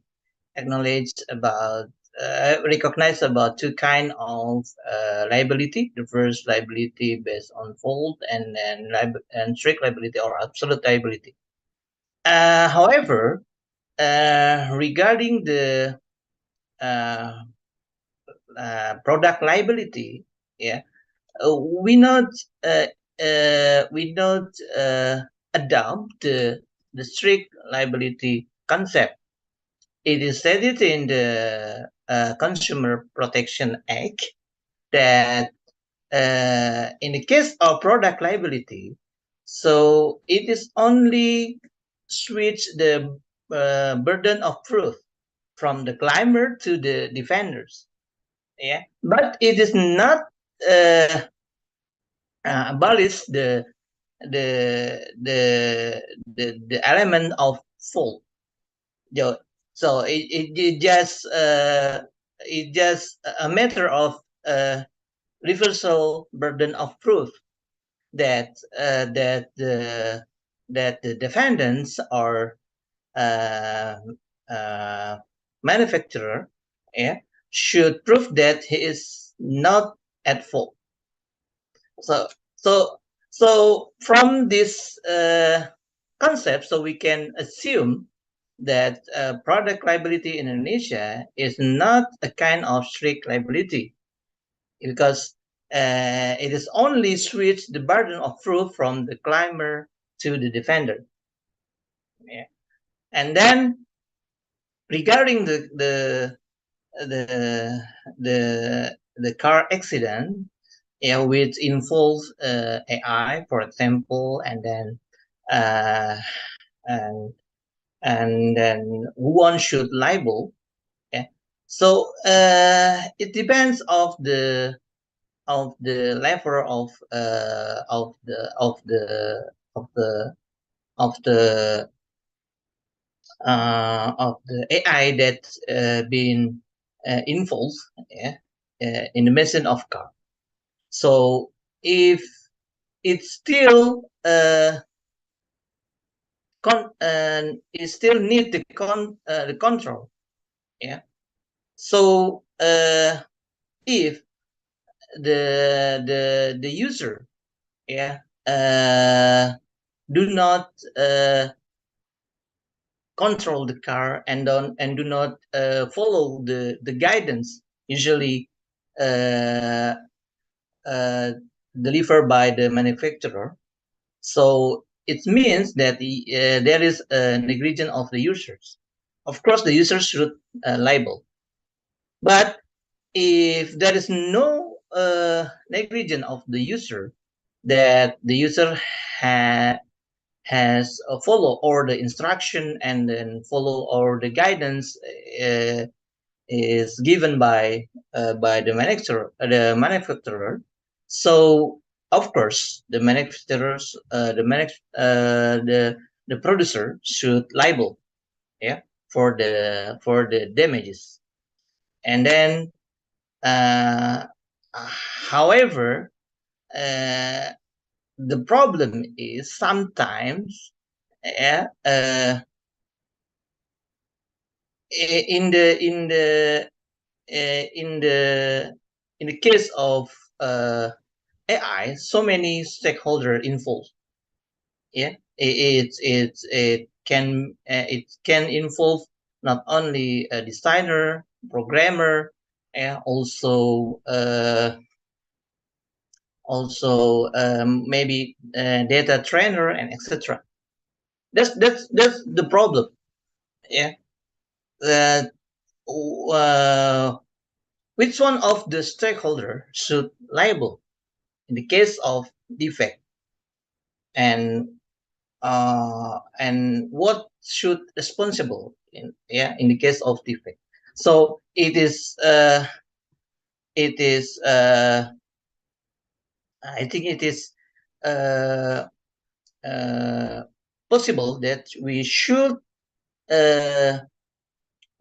apply that the producer should label, and then if and then the producer can subrogate his liability to the stakeholders that make a defect, because the producer, of course, he has a power and acknowledge to ascertain which one of the stakeholder should liable, yeah, compare with the consumers or users. So in the beginning, so in the case of there is no negligence of the user, so producer or manufacturer should liable, and then it is possible for manufacturer or producer to claim, yeah, or to subrogate, yeah, the liability to any of stakeholder, yeah, involved in to create or to produce a car. I think it is my opinion. Thank you, Pak Budi. So, unfortunately, we have close to our time window for a Q&A discussions. We thank you all the speakers for the response, and for all the participants that have posted questions. Apologies that we cannot respond Excuse me, of moderator. all, but if Pak Edmond would want to add something. Add something, please, Pak. Yeah. Is there any 2 or 3 minutes for closing statement for each of us? Yes, Pak. Okay. So who is the first for the closing statement? Yes, Pak. The closing statement is given for each speakers, and if you would want to begin the sessions for the closing statement, Pak. Thank you very much. So autonomous, it means the system can have what you call can have any appropriate information to be determined automatic by the systems. So it means the consequences should have a good ecosystem surround there, like autonomous vehicles. If there is a policy give permission for autonomous vehicles, so it means the law for transportation, land transportation, should guarantee there is clear component to guarantee there is a safety in the land transportation, such as line of the line of the land, ya, clear marking.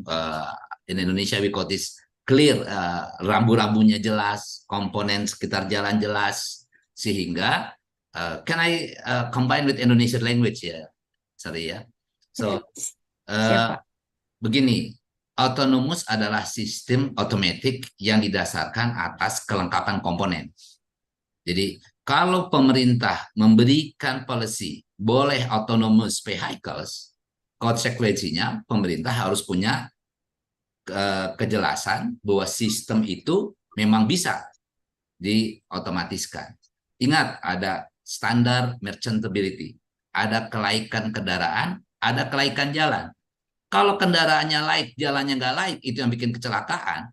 Rambu-rambunya salah sehingga tuh mobil nabrak orang. Kan nggak semuanya manufacturer yang salah. Maka tergugat satu ada, tergugat dua ada. Tapi yang utamanya sebenarnya adalah policy-nya. Kenapa diperkenankan mobil otomatis sementara sistem untuk membaca yang otomatis tadi tidak tersedia? Ya pasti nabrak. Jadi di situ harusnya pemerintah kita tuntut juga, kita gugat juga. Karena tindakan mereka lah yang membuat kerugian. Gitu. Itu hal yang pertama. Yang kedua, seringkali pembuat produk tidak declare salah dia. Contoh, ya, if we refer to the Boeing Max 8, remember, ya, itu a system for detection altitude regarding the kondisi yang bakal naik dan turun itu ternyata salah baca. Terbalik bacanya, reverse dia. Akibatnya yang harusnya hidung ke bawah dinaikin, yang harusnya naik ke naikin malah ke bawahin, akibatnya kecelakaan. Itu kan cacat produk. Jadi harusnya sebelum diimplementasikan, before AI implemented, should be assessed by the relevant authority. So if there is passing the assessment, passing for many standard, and delivered to the public, so it means the regulation and also the policymaker, we can ask for the responsibility. To what extent you make regulation and clear infrastructure in reducing potential incidents. Ya, jadi saya tidak ingin hanya melihat komponen itu hanya satu saja, karena ini suatu keterpaduan sistem tentang keselamatan. Safely yang pertama. Kalau safely transportation yang nggak ada, ya percuma autonomous, malah bakal cilaka. Tapi kalau safely-nya dulu udah ada, baru business procedures tadi di engineering proseskan, barulah keluar tuh jual komponen-komponennya. Jadi kata kuncinya apapun, laut, udara, angkasa, sama sistemnya. Harus ada kejelasan sistem yang aman tadi dalam transportasinya. Demikian. So thank you very much.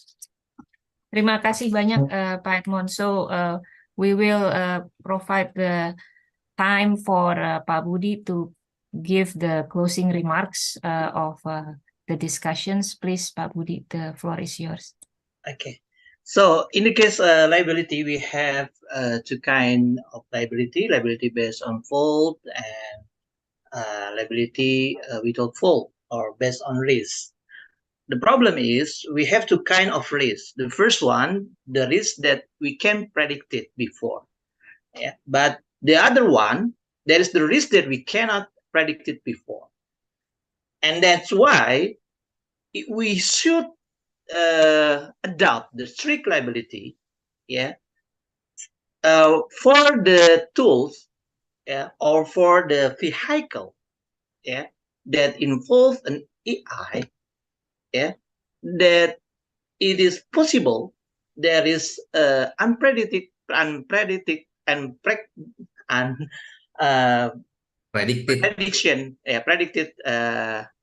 risk, yeah. So predicted risk, if we found that possibility. I think the AI, because he can learn by itself, yeah, and it will be better and better, yeah.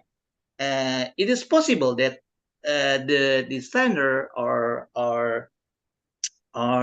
creator, yeah, cannot anticipate it all the risks that can be occurred.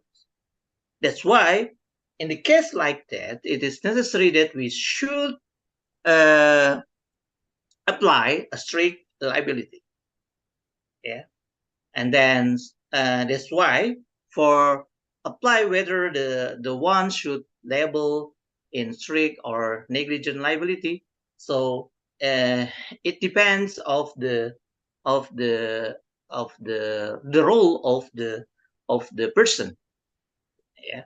So if the person involved in the EI, I think it is possible that she should liable absolutely, because so many things that cannot be predicted when we try to operate AI. If we only apply the negligence liability, so the stakeholder, yeah, who involved in create an AI does not liable, yeah, in the case of there is unpredicted risk. Yeah. That's the problem. So we should apply a hybrid liability, not only strict and not only negligent, but both should be applied, depend on the role of the stakeholders. I think that's all my both statement. Thank you. Thank you, Pak Budi. So last, we provide the time for Mr. Kengo to give the closing remarks for the presentation and discussions. Please, Prof. Kengo. Thank you. Yeah, so it's a very difficult comment, and so honestly speaking, I cannot answer the Professor Akuma's. So it's a very difficult question for Japanese and Japanese tort law. So basically, so in Japanese normal tort law, also the we have a negligence rule basically. So if we use autonomous system navigated or moved by the AI, at the time we should change the liability rule from the negligence rule to the strict liability rule. So, and furthermore, we have to consider whether we apply the burden of proof, normal burden of proof under the current laws. So if we don't apply the strict liability rule, we can use the burden of proof changing, switching to the defendant. So we don't under this current situation, honestly speaking, I cannot determine whether the liability rule, strict liability rule or negligence rule continuously. So it's very difficult. So I'm sorry, I cannot appropriately answer the comment. Thank you, Mr. Kengo, for the closing remarks. And I believe that we have engaging discussion and thought-provoking discussions, and the autonomous or AI or robotic is already here in our life, in humans' life, and we need to adapt and also regulate and govern that. As Pak Edmond mentioned, the focus is on safety and also policy and interconnectivity. With that closing remark, I extend my deepest thank you to our speakers, to our participants who have allocating their time on also preparing a very thorough and comprehensive presentations. I, as the moderator of these discussions, apologize for any mistakes in guiding the discussions. And I would want to once again congratulate Fakultas Hukum Universitas Indonesia for the 99th anniversary. Remember to stay connected with our Faculty of Law for more insightful discussions. Thank you once again to everyone, and I give the session back to our Master of Ceremony, Mbak Dita. Thank you very much, Mbak Setiawati Fitri Anggreni. And ladies and gentlemen, we have now come to the end of our seminar, and it is time to express our gratitude and appreciation to all those who have made this event possible and memorable, to our respected speakers, moderators, Mr. Dr. Edmond Makarim, Mr. Dr. Ahmad Budi Cahyono, Mr. Professor Kengo Benami, and of course, Mrs. Setiawati Fitri Anggraini. Also, Mrs. Hafida Fahmiasari, thank you very much, and all of our beloved participants. Thank you very much for the attention, and wassalamualaikum warahmatullahi wabarakatuh. Waalaikumsalam. Thank you. Thank you. Thank Thank you. Thank you very you. much. Thank you, Professor Kengo ありがとうございまし Benami. た。 Assalamualaikum. Yeah, See you see you next. next See you time. next. See you. Terima Boleh kasih. leave? Thank you. Permission for Makasih, leave. Pak. Okay. Terima kasih. Thank you very much. Izin, Permission Nika. to leave.